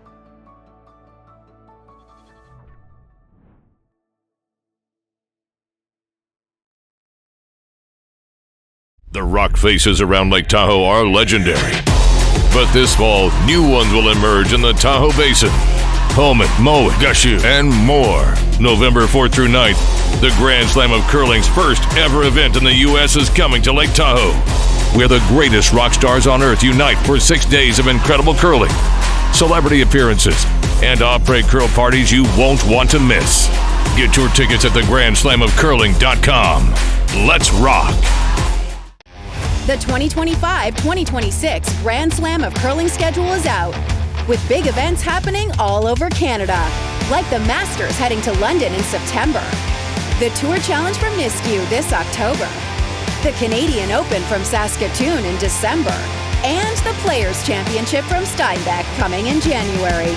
Early bird weekend and full event passes on sale now at gsocktickets.com. Let's rock!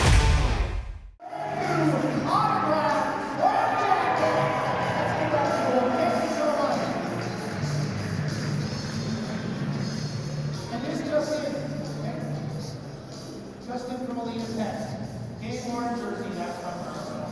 Let's give them a big hand, big thanks to our friends at AMJ for giving us this great truck race to compete inside. Big thanks coming up.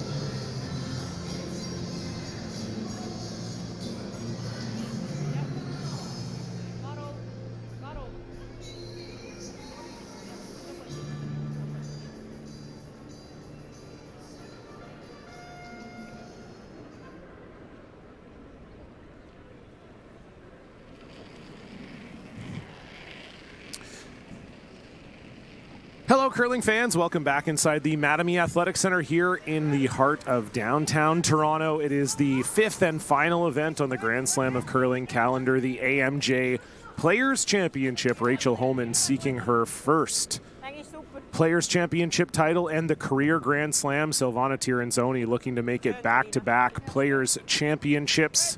It's the women's final. John Cullen alongside two-time Scotties champion Chelsea Carey and two-time NBA champion Matt Bonner. I am zero-time champion of anything. So feeling a little bit... You're a broom brother. Well, that is true. I'm feeling a little overwhelmed here. Podcaster. Okay, true. Two-time award-winning podcaster. Okay, I'll give myself There that. you go, see? Not nearly as cool as your athletic achievements, but look, happy to be joined by you both. And Chelsea, we'll start with you.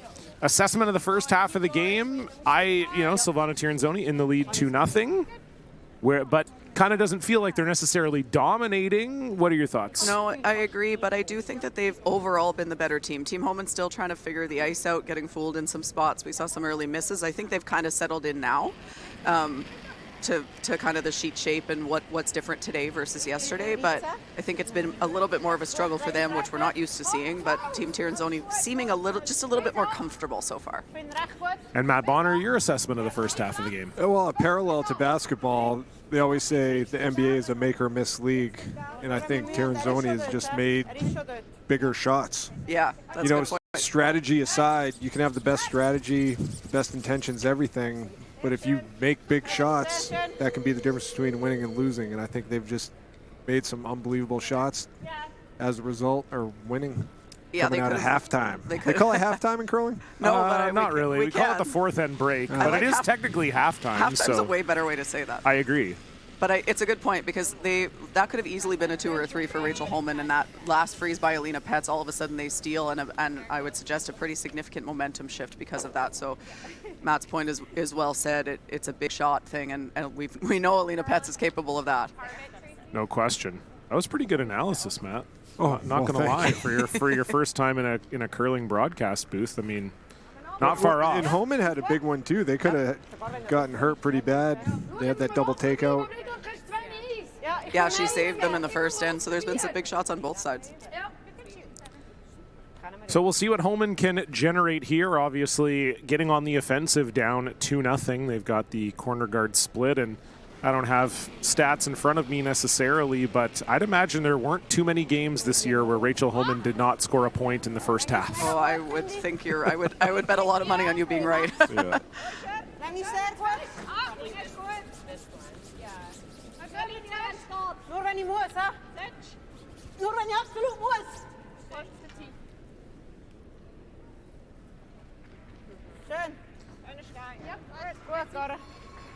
So right around that corner guard. Yeah, interesting here. There's several different schools of thought on how to defend against the double corner guard. A lot of teams will pile up the middle, so that first rock goes to the top of the button, which it did. Then you throw another one in top 8 foot or so, and then a guard on that, or 2 guards.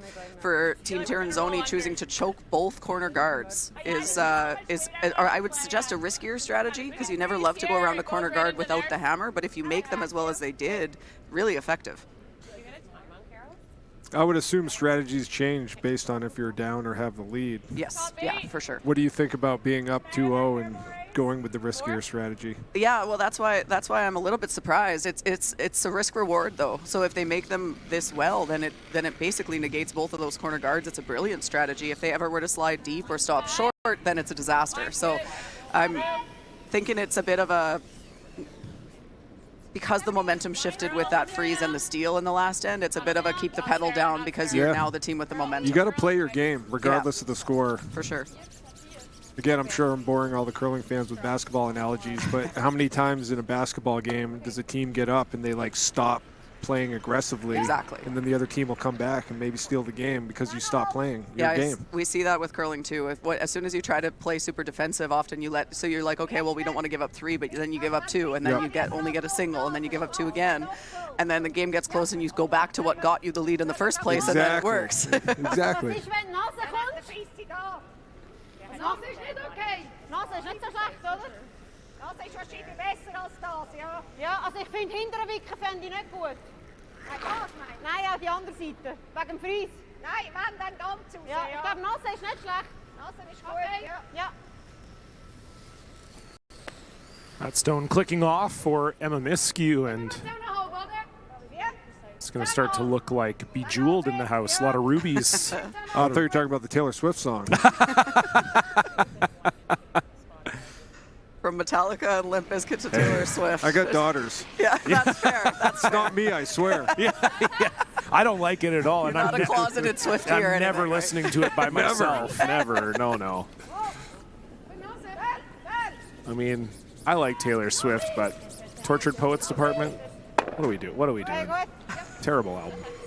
Yeah, I'm more of like the pandemic indie rock folklore. albums. Oh yeah, that was right up my alley for sure. That one was for us. That was for us. That was for us old white guys. Taylor Swift said, enough of appealing to teenage girls. I'm going after the 28 to 45-year-old white man. What demographics left for him? Yeah, for, exactly. He's got to do jazz standards for the 60-plus set. So Tirinzoni line 4 here. Is Taylor Swift coming to Nashville? Oh, that's a good question. Not that I've That's heard. like home base for her, right? It is, yeah. Nick would be the man to ask. I believe. I mean, I'm sure contact was attempted. Yeah, I would bet on that as well. Yeah. So if anyone has an in with Taylor Swift, Nick Sulsky would like to talk to you. Yeah, exactly. I'm hearing rumors she did check out GSOK last night and is changing her mind. She's in now. She wants to meet. She gets into curling and stops making music, and you ruin Taylor Swift music for everybody. You ruin everyone's life. Yeah. Just gets obsessed with curling. Well, I know the Kelsey brothers have spoken about curling several times on. They keep talking about it, but a lot of talk and not a lot of action. Yeah, so far no action. So it was a good shot there from Emma Miskew, but for Tirinzoni, still in control here, line 2.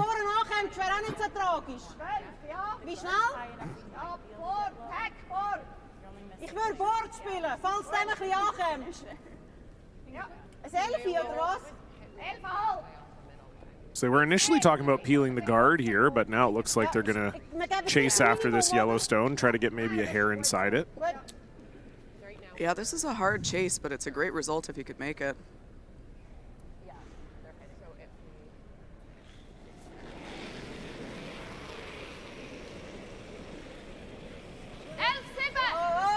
Savannah Tirinzoni having a great game so far. Another difficult shot here, though. You cannot hit this anywhere on the outside. This needs to curl a lot. Selena Vichanka trying to bring it across. That's a really good sweep from Vichanka. Great carve there. I didn't think that was going to get there. No, me neither. Got it to curl just enough, and once again, Tirinzoni lies 4. Using the vertical sweeping technique. Yeah. Selena has to get as much of her body weight on the broom as she can. She's pretty short, pretty small, so when you're built like that, you have to come up with ways to get as much weight on there as you can, and she's one of the best at it. I was thinking the out. If we know it. It's hard to make that. Yeah. Either turn, whichever one you know. Down normal? Yeah. Okay, you got it. So is this hitting a long roll here? Yeah, that's what I'm thinking. That shooter stopped in a really good spot for Tirinzoni, so you don't really love leaving it there because it's blocking that corner guard. So if you can hit this and roll somewhere towards the middle, maybe set up a jam on the shot rock or even behind the other corner guard would be a good roll. Calling hard right away for Emma Miskew. Trying to hold this. Oh boy. That'll go right through the hole, and talked about Tirinzoni not having control this end. They have been all over Team Homan. Rachel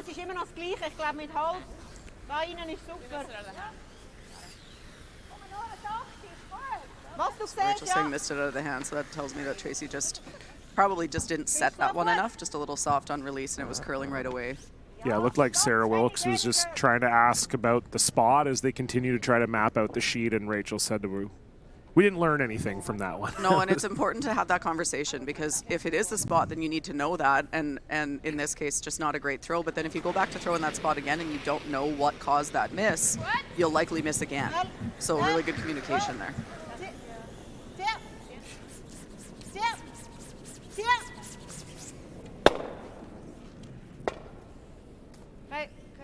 Peel on the corner guard made. Tirinzoni still lies 3. And the bananas remain silent. Yeah. Or we can freeze here. Are most curling crowds egalitarian like this, or is there like home court scenarios where? It's very specific. Like if you're playing against Brad Gujou in Newfoundland, you are the villain. If you're playing against him almost anywhere. Almost anywhere. Almost anywhere, but in Newfoundland, definitely. Yes. Yeah. Oh, yeah. Big time. He is pretty much a celebrity in Newfoundland. Oh, yeah. That's my host when I visit Newfoundland. Yes. Oh, yeah. I did a Sportsnet training thing with him 4 or 5 years ago. Oh, really? Got to know him pretty well. Oh, cool. You probably won't be able to walk 3 feet without him getting recognized. Yeah. Wow. Oh, yeah. We'll put a hat and sunglasses on him. Yeah. Disguised. Yeah. I don't know if you being 6'9" and then walking beside Brad Gujou, I think you're going to turn a lot of heads in St. John's probably.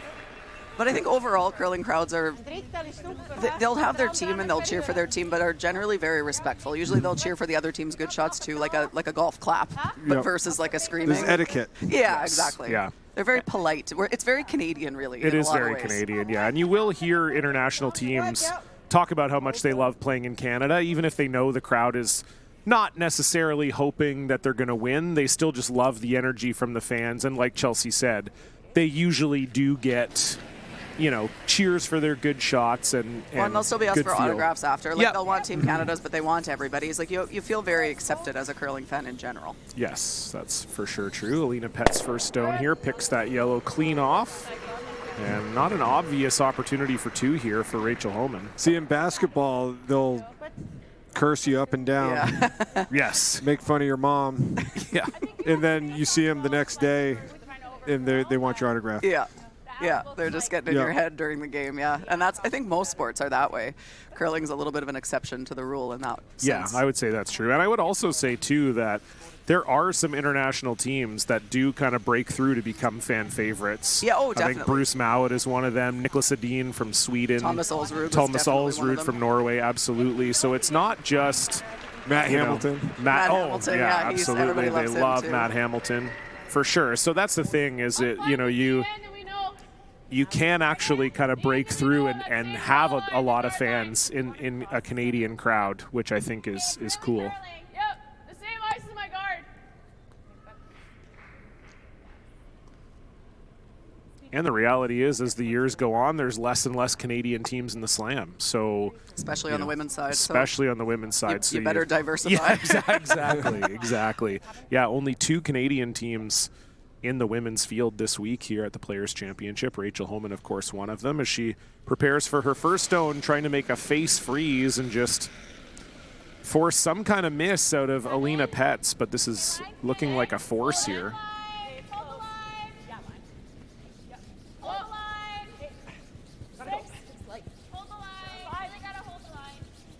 This looks light. It does. Miskew and Wilkes trying to hold it. I think the weight's okay. It's just going to over-curl for her. Yeah. Ooh. Yeah, has not been a great end for Team Homan. That double choke worked extremely well for Team Tirinzoni. Tirinzoni been on point today. Yes, Yeah, absolutely. Ich glaube, wenn du genau da neben dran ist, ist mega schwierig. Sogar Nase ist nicht so. Ja, eben darum, ich glaube. Aber ich muss jetzt erst springen, der Triple. Ja, aber ganz wichtig. Ja. Können wir es von innen ein bisschen besser? Bitte, also nein, mal von außen ist gut. Machen wir von außen. Outturn. Ja.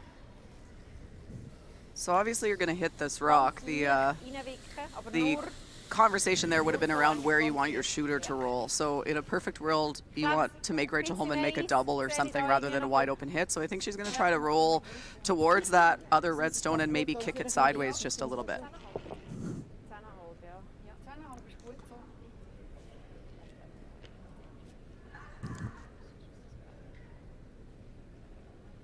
Last rock for Alina Petz, fifth end.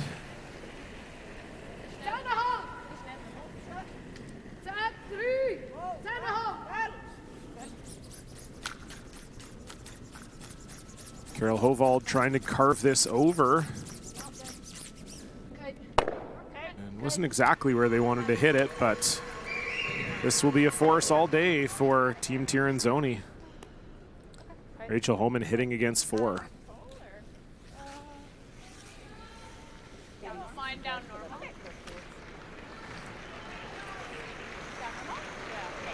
The thing I like about curling too is that it's not looking great for Homan, but one mistake can flip everything at any time. So like you're never unless you're pretty much, as long as you're within somewhat striking distance, you're never completely out of it, you know? Oh, absolutely. Yep. So Rachel Homan trying to keep herself in this one, hitting against 4. Can't roll too far.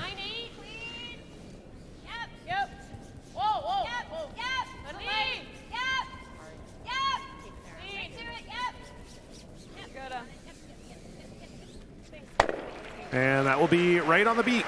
So the first point of the game for Rachel Homan, but Tirinzoni will take a 1-point lead and the hammer into the 6th.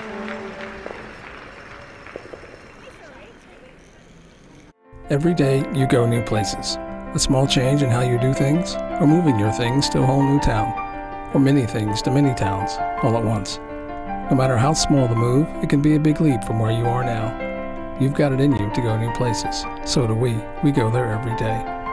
We're here to help you move to places on the map, in the mind, in the heart, or all 3. Go new places with AMJ Campbell. Contact us at 888-AMJ-MOVE or amjcampbell.com. They haven't missed a draw in a few days, so our friends at Hearing Life want to make sure they're as comfy as possible. So here's a couple of great giveaways for you. Some gift bags in there with lots of great stuff. We appreciate you coming to check out the curling for the last weekend. So congratulations. Hearing Life, love your ears.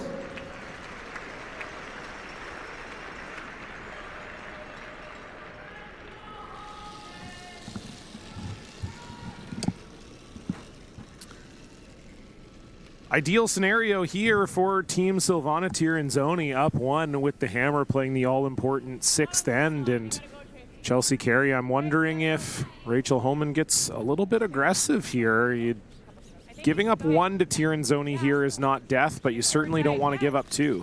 Yeah, you can't give up 2. I think she has to get a little bit aggressive. This is not quite full desperation time, but I think it's a bit of a misnomer that because you're only 1 down, you're not in trouble. When you're 1 down with the hammer, you're okay. When you're 1 down without the hammer, you're in a lot of trouble. You have to go pretty aggressive for a force or a steal here. Especially in the 6th end. Yeah, time's running out. Sorry, go ahead.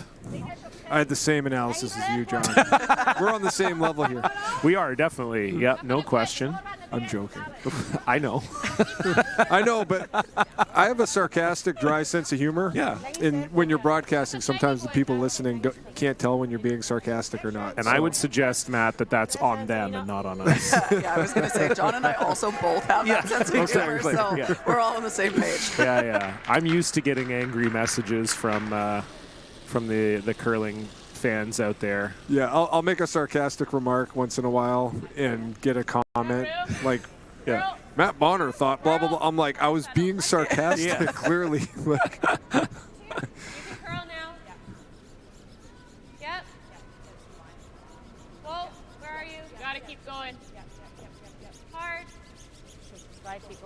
Hard, keep going. Good sweep. Good job. Nice.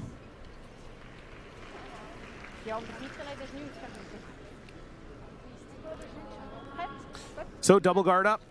Sarah Wilkes and Selena Vichanka will come around everything here.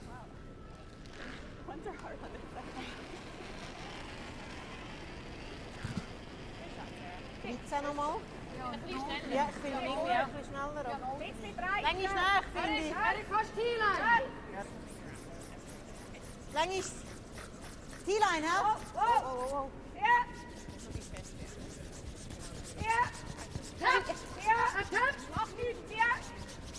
Ooh.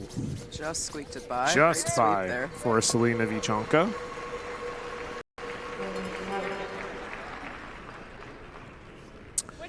So Tirinzoni lying two, completely buried. Really good shot from the lead from Arau. I don't mind getting shot, whatever way you want. Probably the out turn. How is that? Right around. 15-1 to Poppy. Well, here's our answer, Chelsea. Getting very aggressive here, going around everything. Yeah, I don't really know what else you do. There's not, I don't think you can make a tap. Those rocks are just too buried. So I think your only option, but really, really scary to try to go around two stones in the top of the 8-foot top of the 4-foot. We need 8. We need 8. Hard line. Sarah Wilkes trying to get this going for weight and for line. And unfortunately a little light for Emma Miskew. Not just a little light, quite light. Freezes the corner of that red, but that's not a great spot for that one. Wenn du nur den Vorderuf machst, ist auch okay.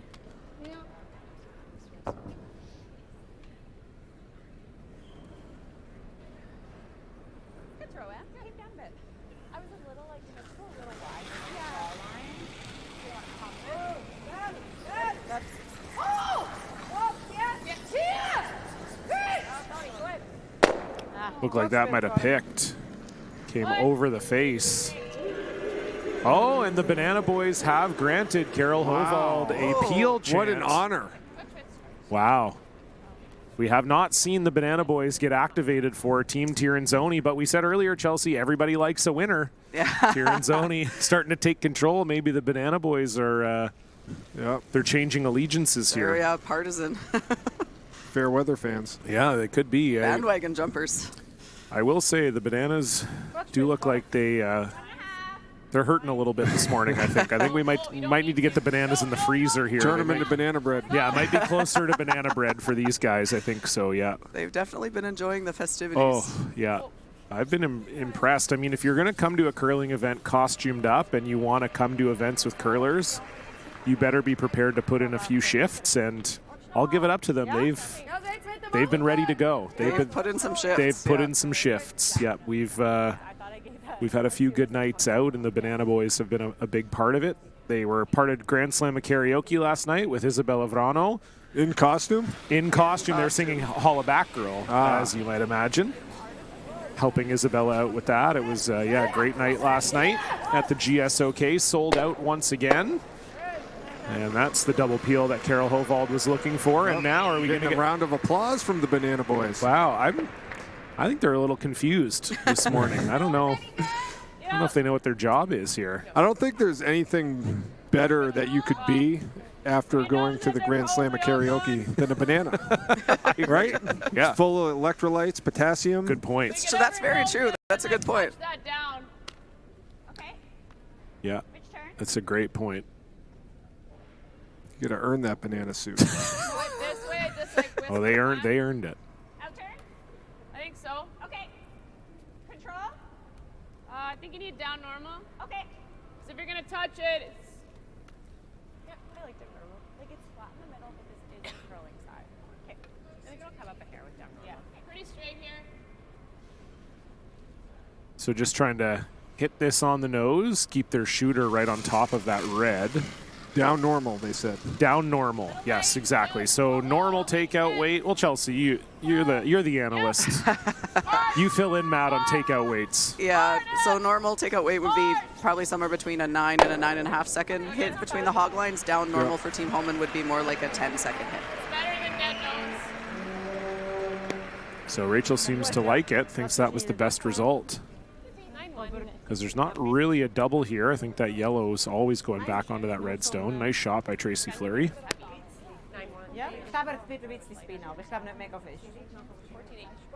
Did you throw any takeouts today, or were you only drawing? I did throw a takeout. And however, how'd it go? Did you? I took out the back bumper thing.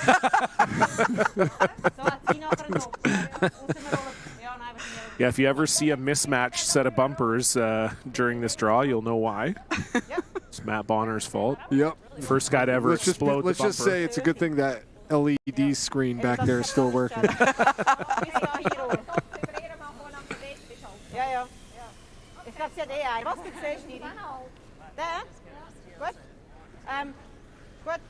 A lot of people do say one of their favorite parts about learning curling as well is when they get to yell. Were you getting to do any of the hurry hard yelling? Did you have sweepers out there? I'm from New England, so I was saying wicked hard. Wicked hard. Wicked Okay. hard. Oh, I I like like that. that. That's good.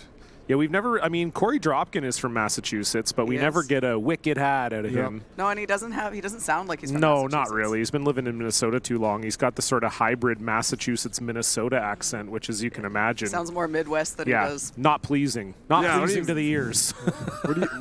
What does that even sound like? It's confusing. Because it's like he has some words he sounds Minnesotan, and then some words he sounds like he's from Southie. Very confusing.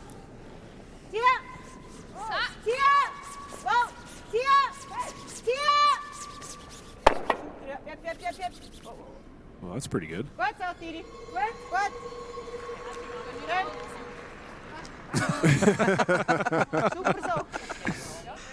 Sarah's a little confused. Yeah, some expert analysis there from Sarah Wilkes. As funny as experienced as these teams are, the physics is so unpredictable sometimes. Yeah, it's when there's multiple rocks involved, you think you have it mapped out, but then there's all kinds of weird things that happen with drag effect and angles and stuff, and then the drag works if there's 2 rocks, but then if there's 3, it goes away. And like somebody explained that to me from a physics standpoint. I don't understand, but the it's true. variability of it. We know that it's true. We don't know why. I don't think any curlers are physicists, but it would probably be helpful if we were. Yeah, I'm an English major, so when they were asking me about the angles, I was busy writing poems about how the game was going. Okay. I like board. Like it's really not snapping. I think hack's fine. I think it will closer to center. It stops curling. Hack just looks a little. Tracy's draw was here, and we couldn't even get it buried. It was wide open with air. You froze to here with this line. Whatever looks good for you. Board looks good. Okay. That looks like a bit tighter. When I curled, having the person put the target really helped. Yeah, that's why we have them there. Yeah. And even at the top levels, you never go, I don't need a target. You always have the target, yeah. For mixed doubles, you don't necessarily. Yes, for sure. That would be the exception. It's like a human nature thing, having a target. Yeah. I always teach kids shooting, like, have your hands ready, show a target for the passer. No, curl. Really gotta move it. Looks like Rachel was proven right there, as she often is. Team was debating which weight to throw. Rachel wanted hack, team wanted board, and didn't quite get the curl they wanted. That's one thing we have seen more over the years, Chelsea, is that Rachel will allow herself to be outvoted. Yes. But it's not always, the majority isn't always correct. Well, if you've got a live mic on her, you're going to find out whether or not she was right after it stops. But yeah, it used to be a little bit more of a, no, this is what I want, this is what we're doing. And now taking that input from her team a little bit more. It's really important for the thrower to buy into whatever it is they're throwing. It was always my personal belief that if somebody asked me, one of my players asked me for a little bit more ice or a little bit less ice, no one's that good. If I move the broom half an inch, no one is that good. But if it looks better to them, they're more likely to make the shot. So I believe that that's a good thing to do, and Rachel didn't early in her career, but has gotten there in recent years, and I think it's helped the team. Timeout called for Team Tirinzoni. Coach Pierre Charette out for a team talk. We'll have a listen here. What do you like, Pierre? I thought that was maybe I can. I didn't want to or something like this. Yeah, I think the weight is there. Yeah, but then she's gonna roll behind.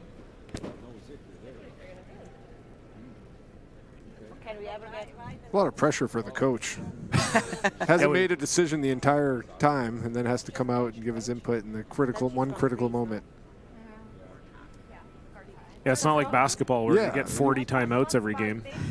Right, and the coach is up barking orders the entire all game. the time, yeah. So if you screw a couple up, whatever, you know, unless it's down the stretch in a close game, then people notice. But like here, you better make the right call if you're the coach.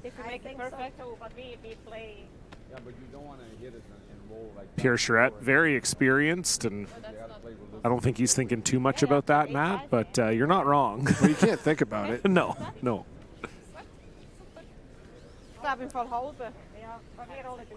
So it looks like they've maybe settled on the double here.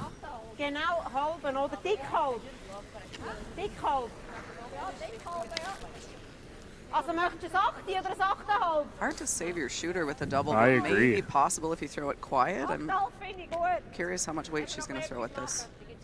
I guess maybe they're thinking that red one is so buried it's tough to chase even if your shooter does roll out. I just think that guard is so long you could, especially with the in-turn on the wide side is going to finish for you because that out-turn is so straight. Well, we saw Silvana Tirinzoni make a great double coming this way 2 ends ago. We'll see if she can make another one here. Would love to stick the shooter.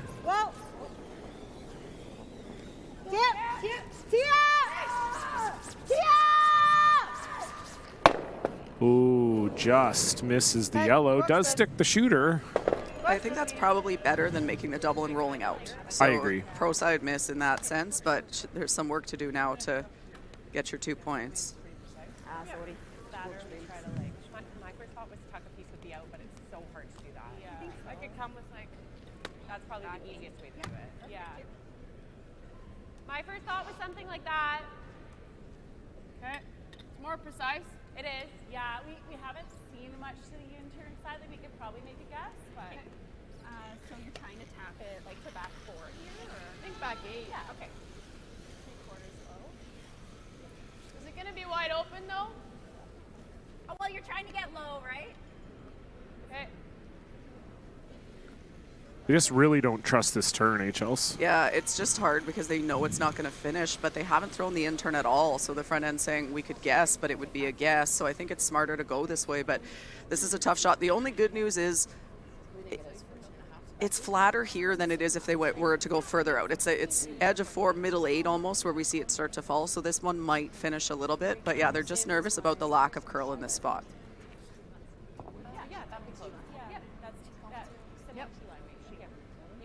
Sie wird nachher dahinter rollen. Wenn sie einen legen, sie wird jetzt dort liegen, am besten der wird offen sein. Wenn wir den rausnehmen. First rock for Rachel Homan. Down 1. 9. Trying to set up a potential force here.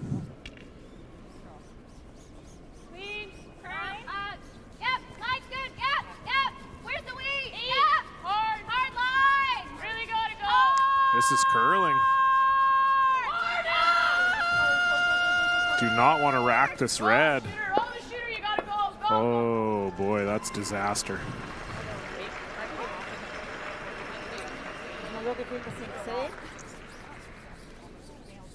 I think that double's there all day for Alina Petz.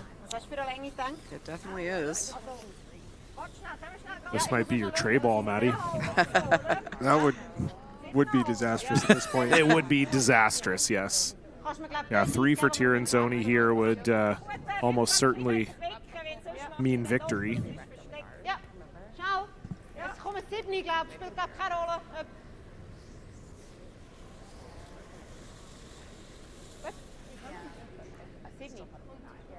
Nase ganz leicht zu der Selina über. Nase ist aber schon gut. Okay. You got me nervous for the shot. That's what curling is. You get, once they call the shot, you got about 30 seconds to a minute to just live with your nervousness for the thrower. So double try for Alina Petz. If she makes it, Tirinzoni will be lying 3.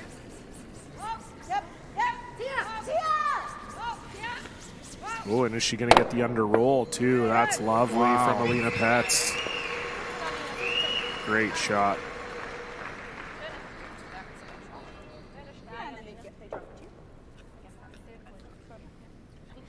Never great when your best option is given them 2. They said it so pleasantly, too. Yes, I'm surprised. So yeah, how we'll pleasant give they them 2. said And it. said they're like, yeah, we'll do that, and then they'll draw for 2. Okay. You know, like, stay positive. I like it. Yeah, that's not exactly Rachel Homan's MO in general, so it's a little surprising. Yeah. You have half of it. The guard's pretty high. We got your last one to go. But it was only T-line. Yeah. Yeah, there's just no great option here for Rachel to try to force or anything. Anything you could do to force, you could give up 4. Yeah, I think you have to. You don't want to give up the 2 here, but I don't know that you have much of a choice. Cut your losses. Yeah, exactly. Okay, so just We can even tap. Like we can even be low of it, and I think we're shot. Whatever you're seeing. Same ice. Okay, so she is going to play a freeze here. She's not trying to move this red stone. Just kind of sit right on top of that red. That'll leave the red she's sitting on top of shot, and then that will give Alina Petz the draw for 2. Just here, you can't be short. Short here is disaster. that was definitely back 4. Yeah, if it didn't touch the top one, it would have been back 4. Okay, and it came off a bit with the carve too. Yeah, it's okay. Last rock, Rachel Homan, 6th end.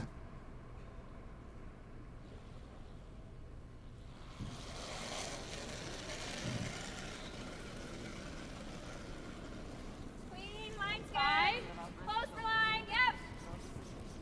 Line only. Yep, hard line. Hard line, gotta go. Line only, gotta go. Hard. Can't over curl here. This is flirting with the guard. This is flirting with the guard. Oh, they just get by. Now do they have enough weight to outcount that red one on the other side? Looks like it. Oh, I don't know. It's close. I think they're 3rd shot for sure. I'm not sure who's 2nd. That is close. Don't think it changes the shot for Alina. No, it doesn't. And they won't measure till the very end? Yeah, at the end. So she'll throw this not knowing, and then they'll kick off the rest of the rocks and measure those 2. Yeah, not allowed to measure. And, you know, they just heard the gasp from the crowd as they saw that replay. That got very close to that corner guard. And if it racks that, it's 4 for Tirinzoni and game over. So this is a draw for 2 at least for Silvana Tirinzoni. Our esteemed colleague Matt Bonner thinks it is only for 2, but we'll put a measuring stick on it once this draw comes to rest. Alina does still have to make it, needs full 8 foot to guarantee 2 points. Final stone.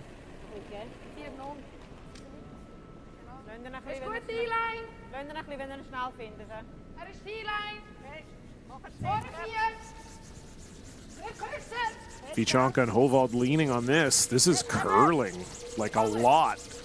That's going to bring the weight off. Gotta go. You really gotta go. Really gotta go. Really gotta go. Oh my goodness, that just got there for 2. What a sweep from Vichanka and Hovald. I don't know if that caught a spot or what. That curled a mile compared to everything else. That was not the sheet I was practicing on earlier this morning. So do not blame me. That's good. That's good. All right, so it's going to be a measure between these 2 stones. We know it's at least 2 for Tirinzoni, and this would be a massive 3rd point if it is indeed 3.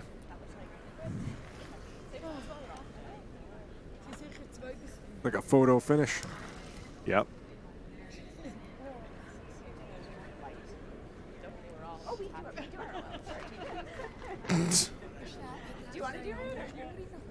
Don't nudge it. That's Tracy bragging that they've been playing at the Worlds where you don't do your own measurements. Oh, I haven't actually done this in a while. At the Scotties, you don't either. So yeah, it's been a while since she's done one. Yeah. All right, so we've got to look at the red there.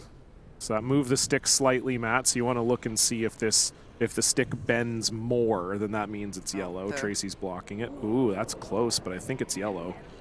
Silvana's going to take a turn now. It is pretty close. Did look like yellow based on how much the stick bent there. So we get a look there. You see that's a pretty good bend. So they'll look at the dial on the top to see how far it goes. Silvana wants to adjust it. Man, that's so close. You always should adjust it in between. Yeah. If you're going to take a second look, usually move it a little bit.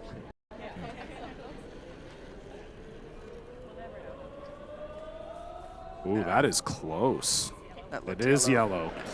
So it will just be 2. What did I say, John? Silvana Tirinzoni. Look, Matt, I don't know. You're starting to turn into an expert up here. Incredibly done. And incredibly done by Team Tirinzoni. They put 2 on the board. They lead 4-1.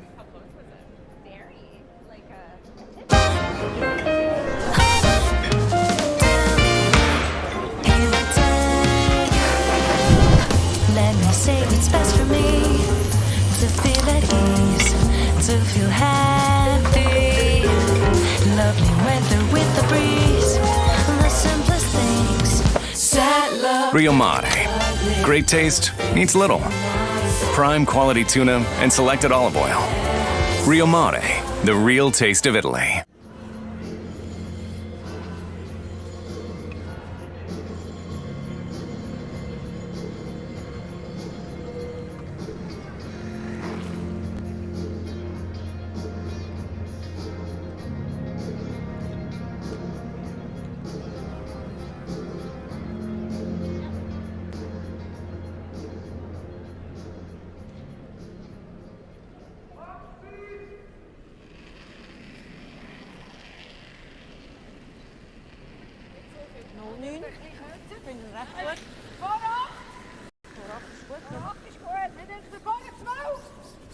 That's 2 ends in a row with total control for Silvana Tirinzoni, getting a force out of Homan in 5 and then getting 2 on the board in 6. And so we'll see if they can continue that here in the 7th end. John Cullen, Chelsea Carey, Matt Bonner here with you. Women's final, AMJ Players Championship, last game of the year for these 2 teams. Of course, both would love to leave this year on a win, but it is definitely looking more likely that's going to be Silvana Tirinzoni than it is Rachel Homan. Yeah, really big 2 there in 6 and almost a 3. Great sweep to get that stone by, and then the draw for 2 from Alina Petz, and 4-1 lead, not insurmountable, but certainly not looking great for Team Homan at the moment.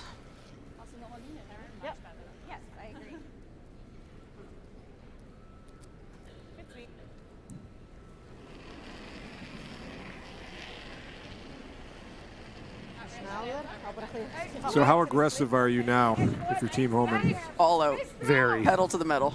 Have to score at least 2 here. Ideally, you'd love the tray ball. Even if you get the tray ball, you're still very likely to lose. Yeah, this is full-on desperation, no holds barred. Yeah. Yeah, if you're tied with the hammer, so like let's say Rachel gets a tray here, tied with the hammer, Silvana's probably, what, Chelsea, 75% to win? 80? 85. 85, yeah. So and that's with getting a tray. You get any less than that, and obviously that likelihood of winning jumps even higher for Tirinzoni. Probably be sub 5% for Homan if they only get 2. Yeah. It is a little different because it's Rachel Homan, and she does seem to have a magical way of pulling out wins. You probably saw that over the course of your basketball career, especially playing on 2 champs. You know, when you're the team to beat and you've got the target on your back and teams start to beat you in games, sometimes you have that moment, you look around and you go, oh my God, we're beating the Spurs. We're beating them right now. And then all of a sudden clutch the ball a little tighter, you know, maybe make a few bad decisions, and all of a sudden you guys get a win that maybe you shouldn't have got. And when you're playing a team that's backed into a corner and going all out, being aggressive, it's hard to play against. Yeah, they've got nothing to lose. So the pressure's all on you as the leader, and your collar starts to tighten a little bit sometimes. But Team Tirinzoni is so experienced. I don't see that happening with them, but I would suggest it is what happened to Team Yoshimura in the quarterfinals. Yes, absolutely. That was a dominant performance for them, and then, kind of fell apart right at the end. So seeing a bit of a different strategy here, not choking off the corners.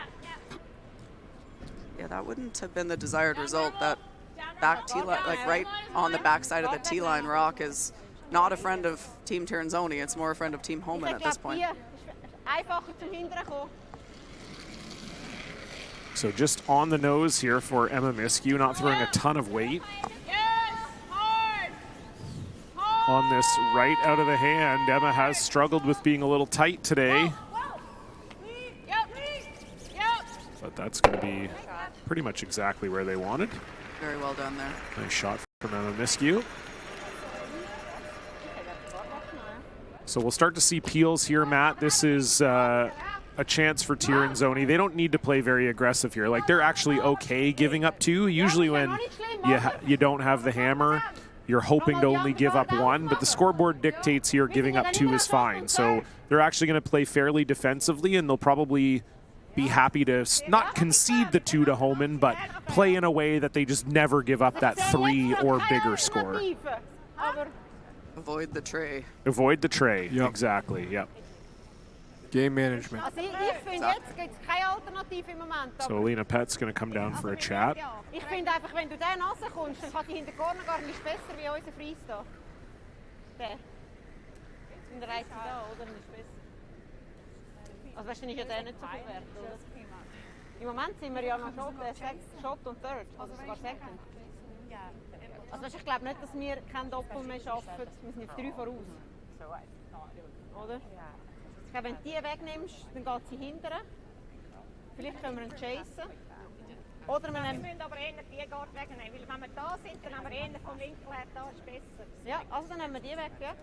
Siri, Ines Lasche wollte ich nie. So what's the discussion here, Chelsea? I think it was a chat about is peel the call. You could unlock that freeze and be still shot stone on the side there. That red rock would still be shot. And you're going to want to eventually unlock that freeze. So I think it was a conversation around, does it make sense to peel the corner guard? But that is what they've landed on.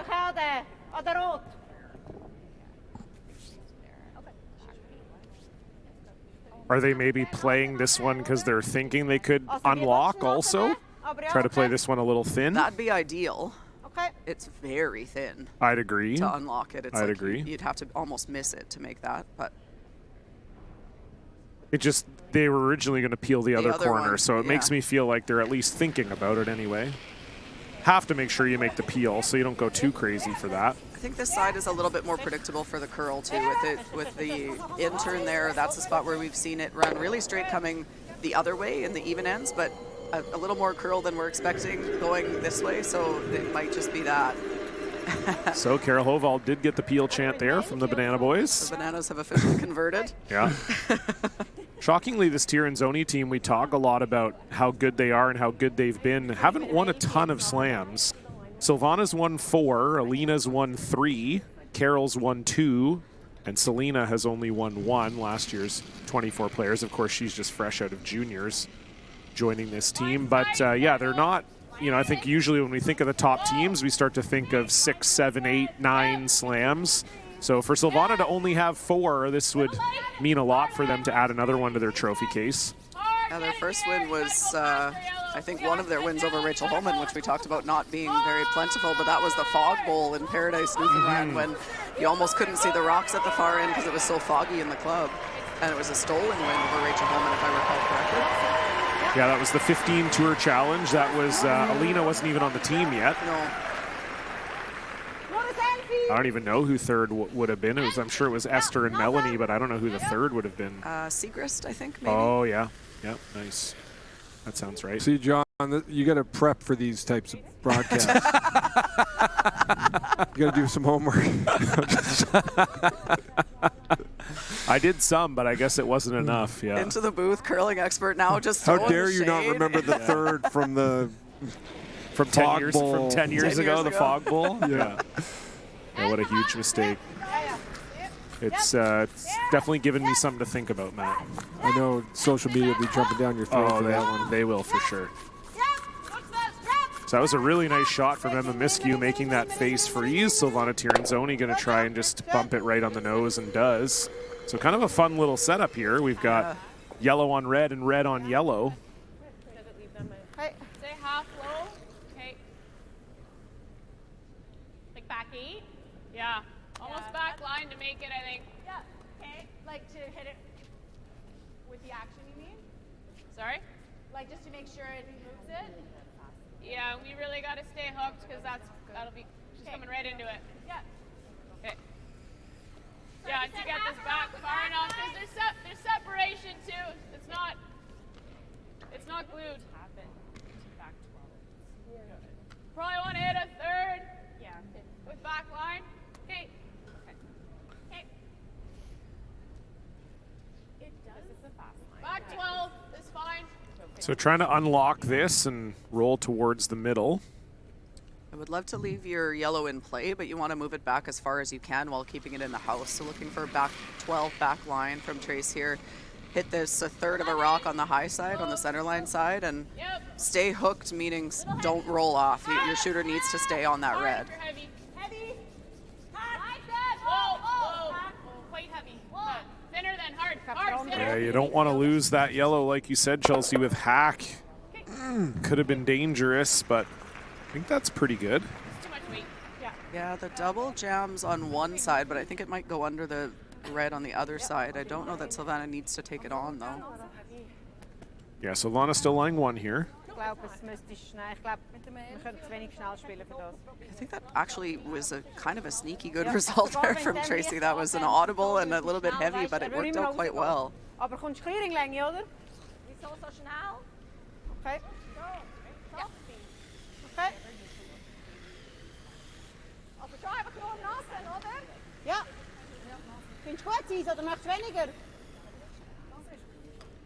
It's cool how all the players are mic'd up. Yeah. Du kannst sagen, Tiri. Yeah, one of the unique things about curling for sure, and there's so much downtime that if you don't have the mics, you're like, what are they talking about? Like, let's go throw the next shot. But when you can listen to them, I mean, in this case, my Swiss German is lacking, so I don't actually know much of what they were saying. But when it's two teams speaking English, that's my favorite part of it. It's just listening to the thought process.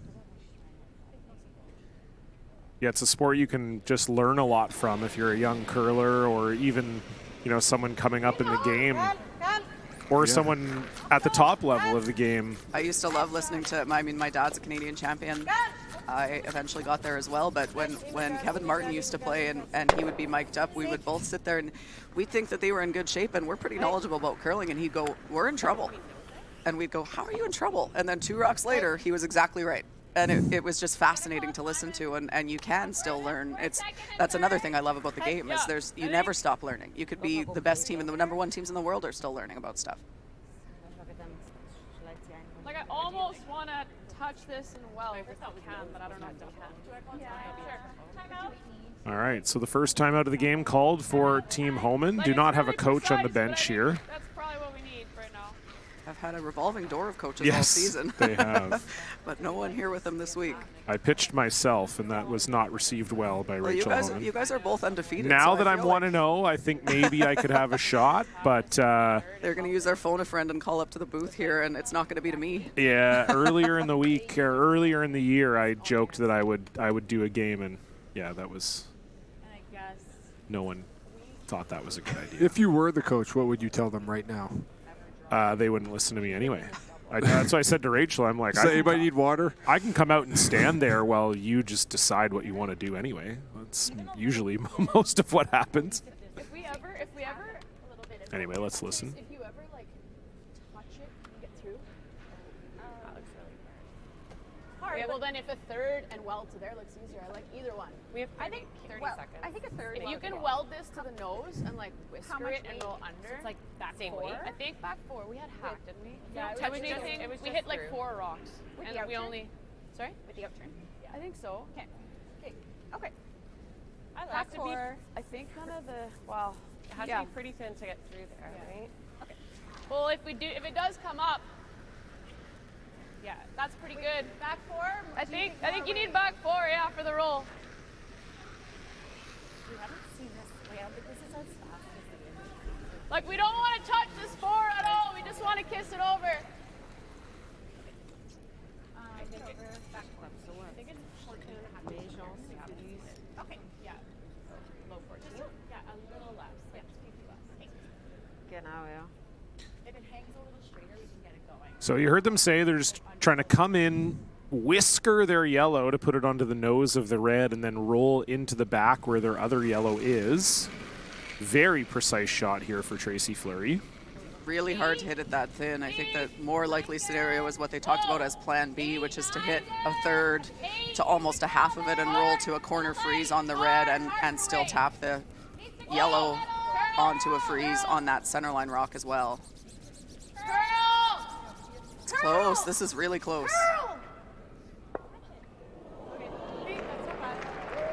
Pretty close. Unfortunately, that might have rolled right into the hole to give them a double on the yellows. It did.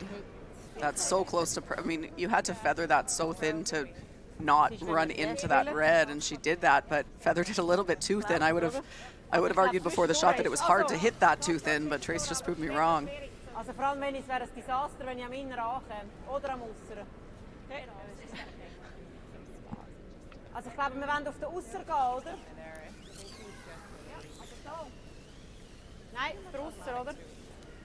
Der direkt. Den kann ich immer rausnehmen, oder?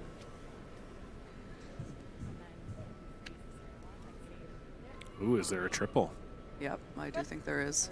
And it's less risky than the double. The problem with the double through the hole is it's great if you make it. If you ever clip the yellow, it's a disaster. Oh yeah, you're and in the hole's huge not trouble. big. So I think even if you don't make the triple here, even if you just make the double, it's really good. And I do think that you can hit it where all three of them will go. Yeah, it looks like it.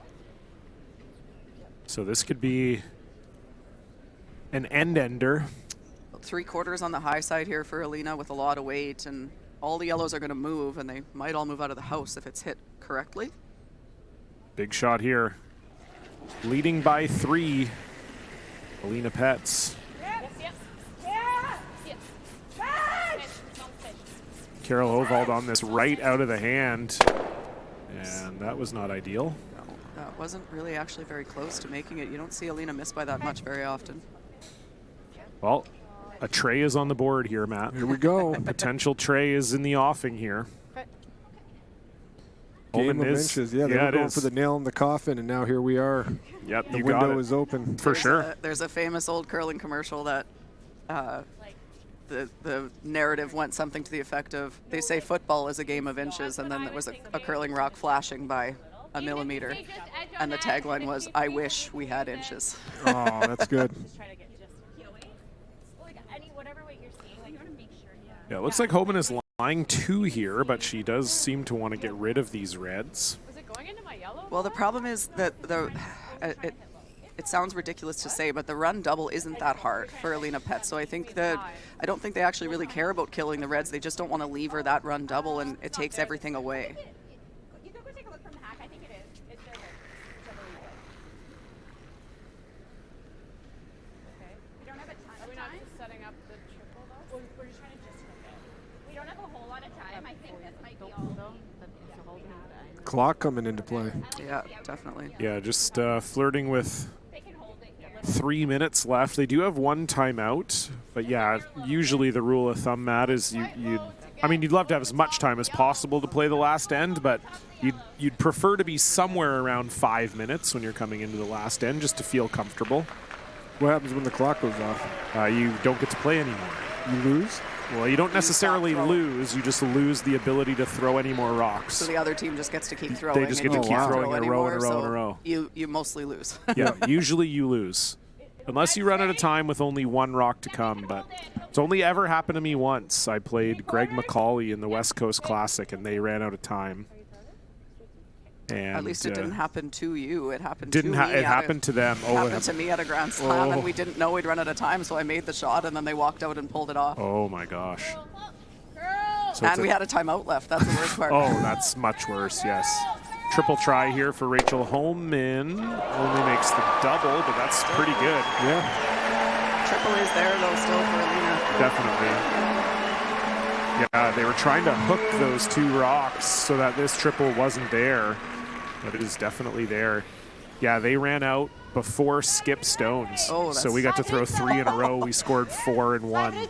We only needed 2 to win, but still, yeah, it was awesome. They spent the entire time yelling at the volunteer timekeeper as we just stacked 3 draws into the house and shook their hands. Yeah, did they not have a clock like that everybody could see? They did. Oh yeah, they did. Yeah, they were just mad that the timekeeper wasn't being consistent. But anyway, that is completely irrelevant. Alina Petz trying for a triple here, her last rock in 7. If she makes it, they would probably feel like they've got one hand on the trophy. That's wide, though. Oh, wow. Here we go. Rachel Homan just seems to find a way. We talked about that magic she seems to be able to generate. We thought it maybe wouldn't affect Team Tirinzoni, but 2 not great throws from Alina Petz. A little tight on her first, little wide on her last. And now Rachel Homan just needs a little better than full 8 for 3 to tie this game up. Seems appropriate since we came up with a new term for 3. Yes. There's a 3 scored in Let's this go. game. I agree. Yeah, Matt, if she makes it, I'll give you the call. Oh, wow. Okay. Yeah. How are you throwing it? Homan down 3.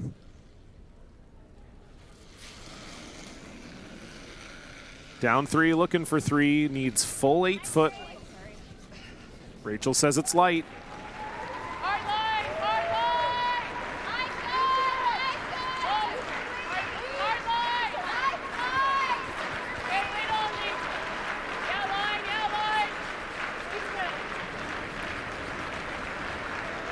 And she's got it. Tray ball, Team Homan. We have a ball game, folks. There it is, 3 on the board for Rachel Homan. We are tied 4-4. Tirinzoni will have the hammer. I know you're not going anywhere. We'll be right back.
Well, folks, we've got ourselves a game. We talked a lot about percentages and likelihood of winning, but for whatever reason, you can throw that out the window when Rachel Homan is involved. Ties the game up with a huge 3 in the 7th end. All the pressure now on Silvana Tirinzoni with the hammer to try and bring this Players' Championship home, become back-to-back champions, prevent the career Grand Slam for Rachel Homan. And Matt, in the break, you came alive. I feel like you were already dialed in, but now this is you're really dialed in now. Yeah. What did I tell when we were guest coaching?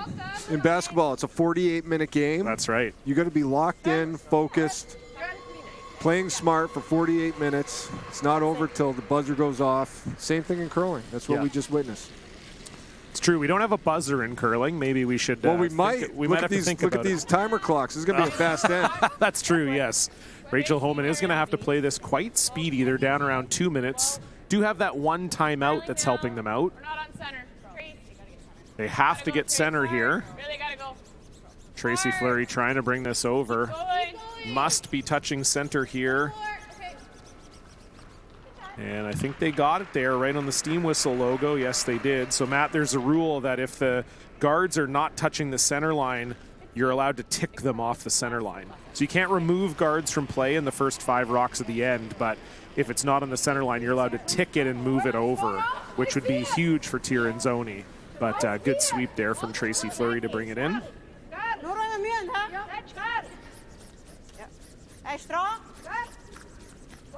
So this is a pretty standard setup. 2 center guards up for Team Homan and 2 draws around for Selena Vichonka. And that's really good again. Made them both in the 6th and it led to a 2, so we'll see if it's the same. And again, similar strategy here for Team Homan. Emma Miskew going to try and draw around everything. think she might be playing the tap this time, actually. Oh, okay. Weight only. Not sure, just based on the broom. There's No, weight is the weight either way, but No, I think you're right. Yep. Distance. Yeah, line. Yeah, line. It's really light, hard. They wanted back 8. They're calling 6, which is top 4. This is not even that.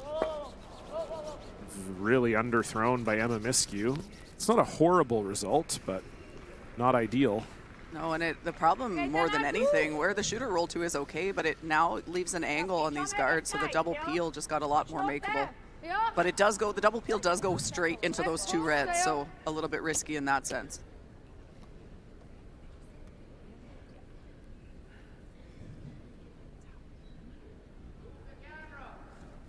So here comes the peel for Carol Hovald. Banana's ready.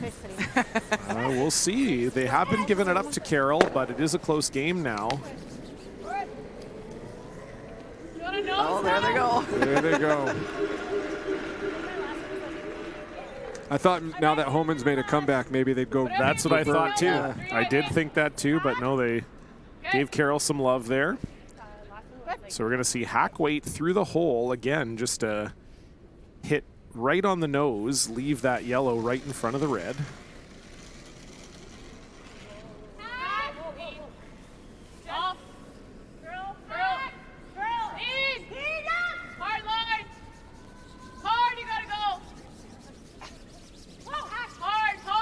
Have to get by the guard here. By the guard and stuck on the nose. How many times have we said great sweep Sarah Wilkes lately? Just a beast on the broom.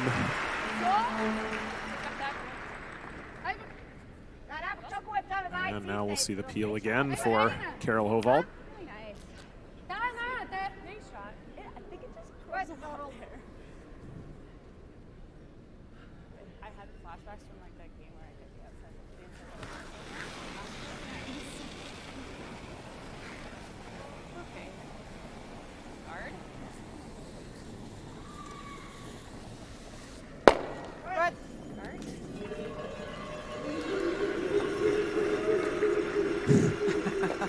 Banana Boys involved once again, so I think they have decided maybe it's only Carol who is getting the. I wonder if maybe Carol had a good time at the bar one night with the Banana Boys, so she's getting the peel chance. We're likely going to see a peel from Silvana, so yes. we'll know pretty soon. We'll see if that's exactly. The case. Yes. Line only.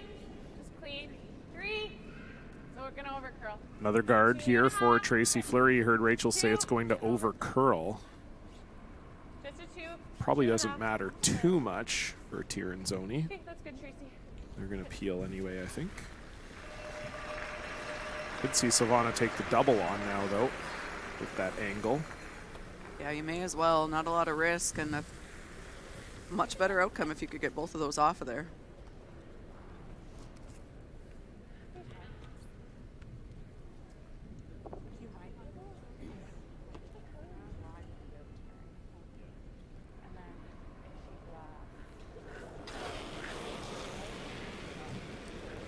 Double peel the call.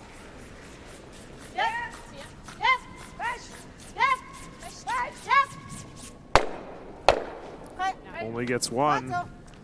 Yeah, and leaves that closer to the center line too. That's that could come into play here. That's significant. Yeah, not a great result, and Banana Boys, silence. Wow. So fickle. I think we've got our answer. It wasn't necessarily made true, though either. True.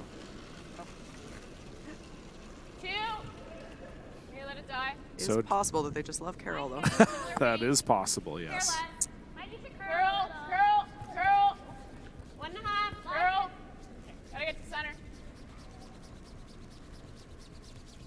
Line's good. Yep, keep going. Yep, good chunk of center. Yep. Good. So it'll be same shot again for Silvana Tirinzoni. We'll see if she can make the double this time. Does it? I'm assuming it makes it easier if you're shooting the same shot twice in a row. Yeah, anytime you get the chance to throw the same thing twice, you're likely going to be close on the second one.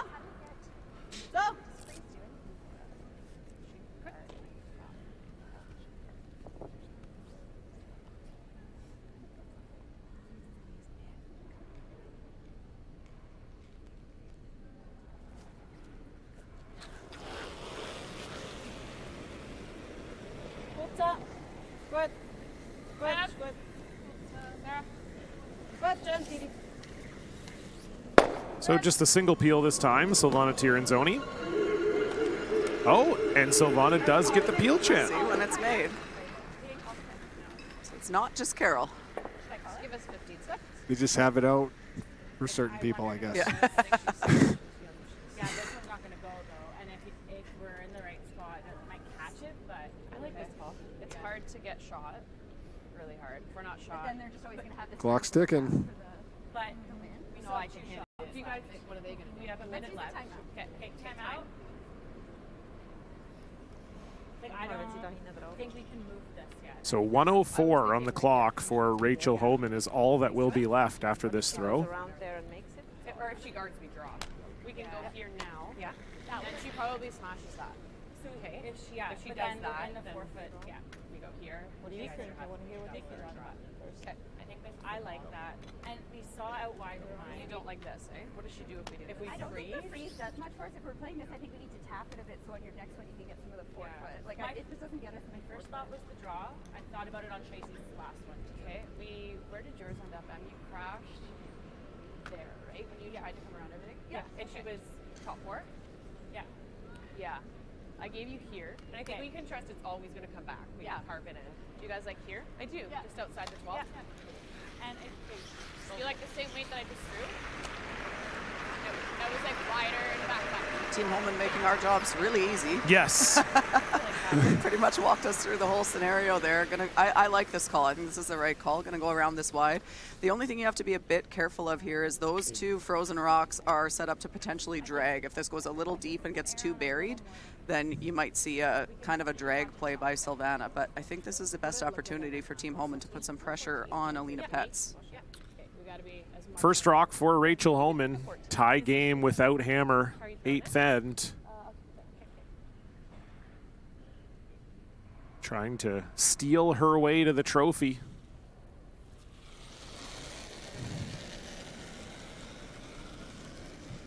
Weight's close. You have room. 6, 7. Lots of line right now. Really needs to curl. 7. Curl. 8. Curl. Yeah, just curl. Here it goes. Line's good. Wait on me. Line's good. Wait on me. Line's great. They really like the line. Now can you get behind it and get shot? Got to get shots. Yes, they do. What a shot from Rachel Homan. Extremely well managed by Niskew and Wilkes. That's pretty much the perfect spot for that. That is the perfect spot for that. I don't think you could walk it down there and put it in a better place than that. Really nicely done and great sweeping, great management from the Team Homan front end. Most importantly, shifts the pressure. Big time. Big time. Yep, absolutely. This is, we saw Alina throw 2 of these similar shots last end and wasn't really close on either. So to your point, Matt, that might also be needling in the back of Alina's mind that she's thrown these doubles and it hasn't worked out the last in the last end. Well, and if you hit this high, it's a disaster. So there's some risk involved with this too. First rock, Alina Petz. Looking to answer. And she does. Unreal. Ice cold, as cool as you like from Alina Petz. We've seen that from Alina over and over again through the years. Even after missing those 2 last ends, she's just a shooter. When the higher the pressure, the better she gets. Okay, we don't want to roll to like an auto double. Yeah. If it's hanging, we can roll it. So now they are hitting. They want Alina Petz to be potentially drawing on her last. So they're going to try to hit this and maybe just spill a little. Trace, we got 30 seconds here. Oh, wait, are you throwing? Board. So they're going to try and hit it just off nose to make the draw a little harder for Alina. How are you throwing it? Little less. It's not as, it doesn't go as crazy. So board weight, Rachel Homan, only 15 seconds on the clock.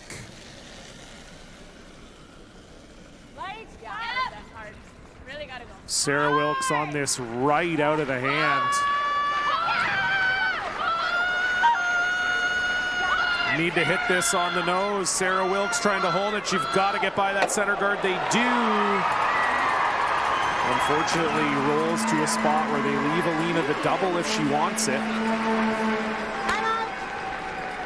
Rachel unhappy with that. You can hear some of her frustration.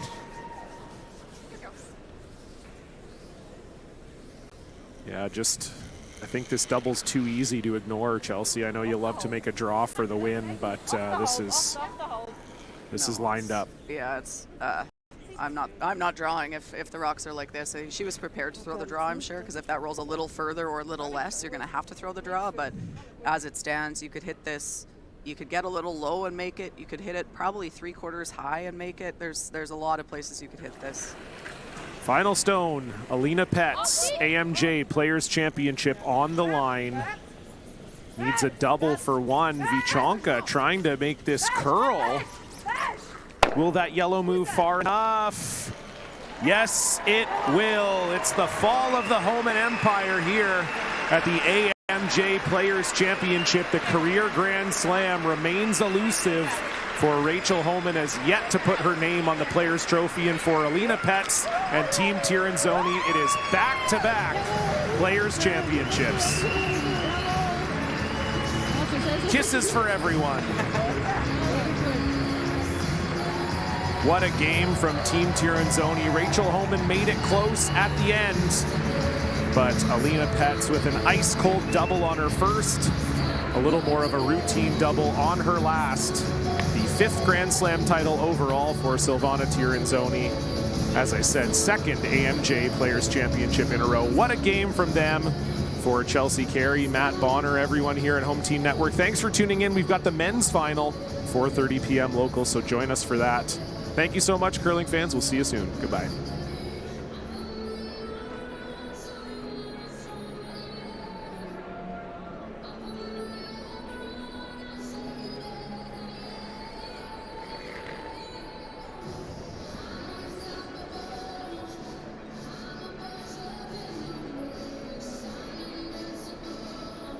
Savannah, congratulations. Back-to-back Players Championships. You told me before the game it was time to win. Looks like you can watch me right. You did it. How was it? I'm so happy for the team, and it was a tough game, you know, you never knew until the end, and finally we pulled it out. You had a steal early on and then put a deuce on the board. Could have been multiple. Was it your game plan to go out and play aggressive for today? I think you have to, you know, if you want to win this game, then you have to try, you have to be, you know, you cannot just, they're not going to miss too many easy shots, so you have to make it difficult for them, and yeah, it worked. You've gained so many fans here in Canada, so many young athletes look up to your team. How does that feel to you? And to end the season, is there anything you want to say to your fans? That's probably the best, you know, it's more important than any trophy actually to inspire young people, and yeah, we love to play in Canada, and thank you so much for everyone who is supporting us. 2025 AMJ Players Champion.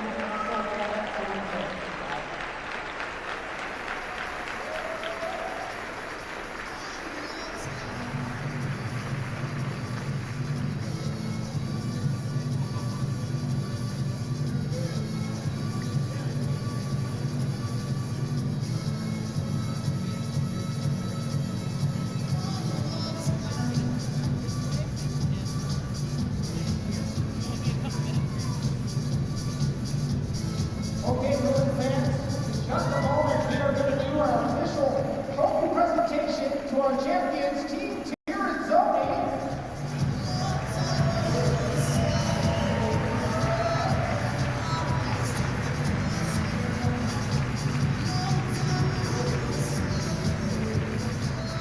Before we can have a huge round of applause for this year's finalist, Team Homan.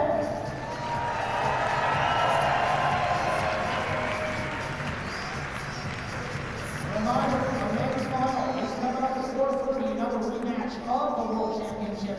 Gold medal game, that's going to be Team Schwaller taking on Team Mallet at 4:30. Hope you can join us for that one.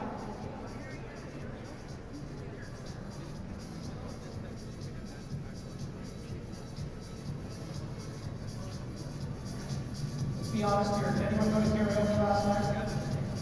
Oh yeah, how we feeling? I saw the head tilt. Appreciate everybody sticking around for the trophy presentation.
Here are your 2025 AMJ Women's Players Champions, Tirinzoni.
battled in the most intense games. Out on the ice, there's no room for compromise. And when the pressure's on, Every millimeter counts. It's not just a game. It's about maximizing performance, Pushing limits. Seizing victory. when victory hangs in the balance, I know what I'm relying on. It's a gold line. it's a gold line. it's a gold line. And it's the choice of champions.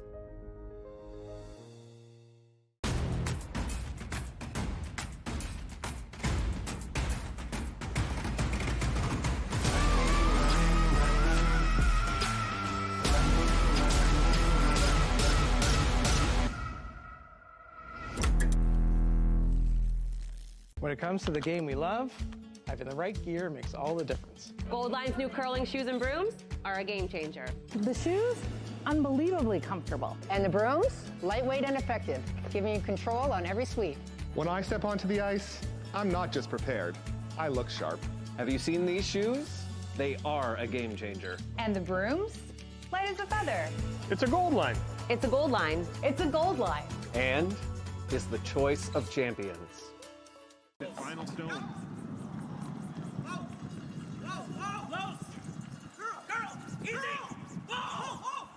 Does he have it?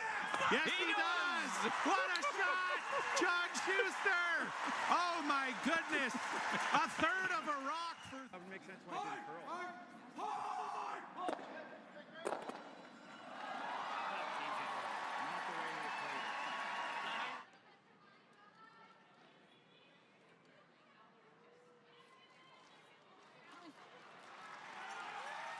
Well, we gotta not kill that. It's gotta just be in the catch zone. I mean, my gut is like hack to board and just roll 3 feet.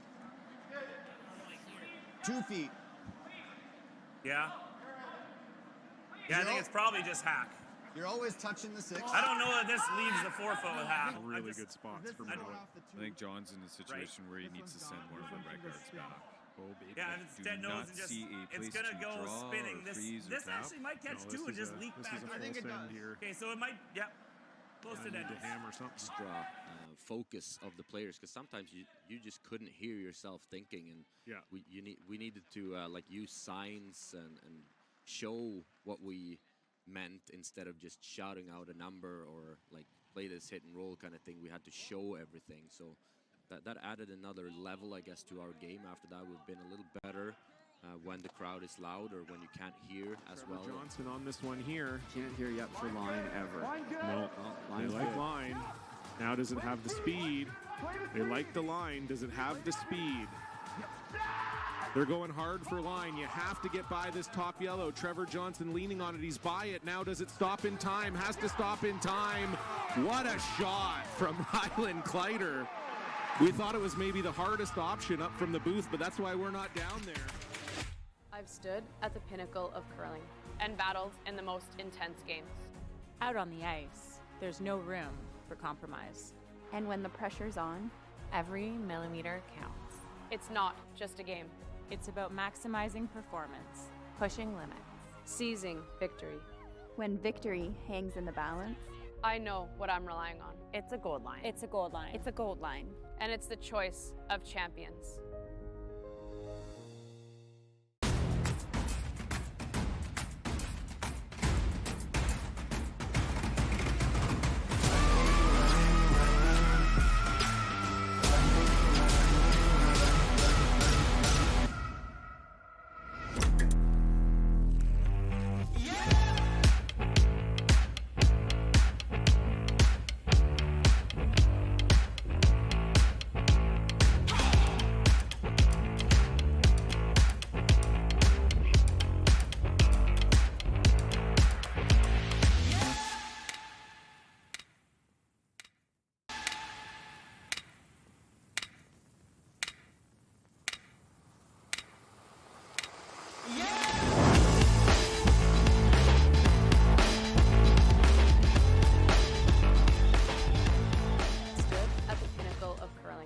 Battled in the most intense games.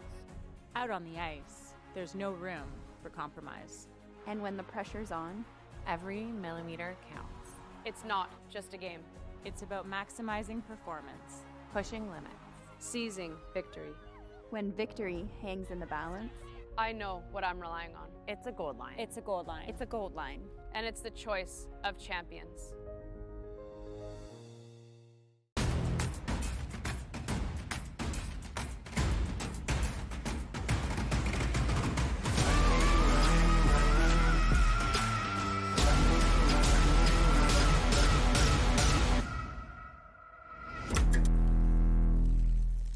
When it comes to the game we love, having the right gear makes all the difference. Gold Line's new curling shoes and brooms are a game changer. The shoes, unbelievably comfortable. And the brooms, lightweight and effective, giving you control on every sweep.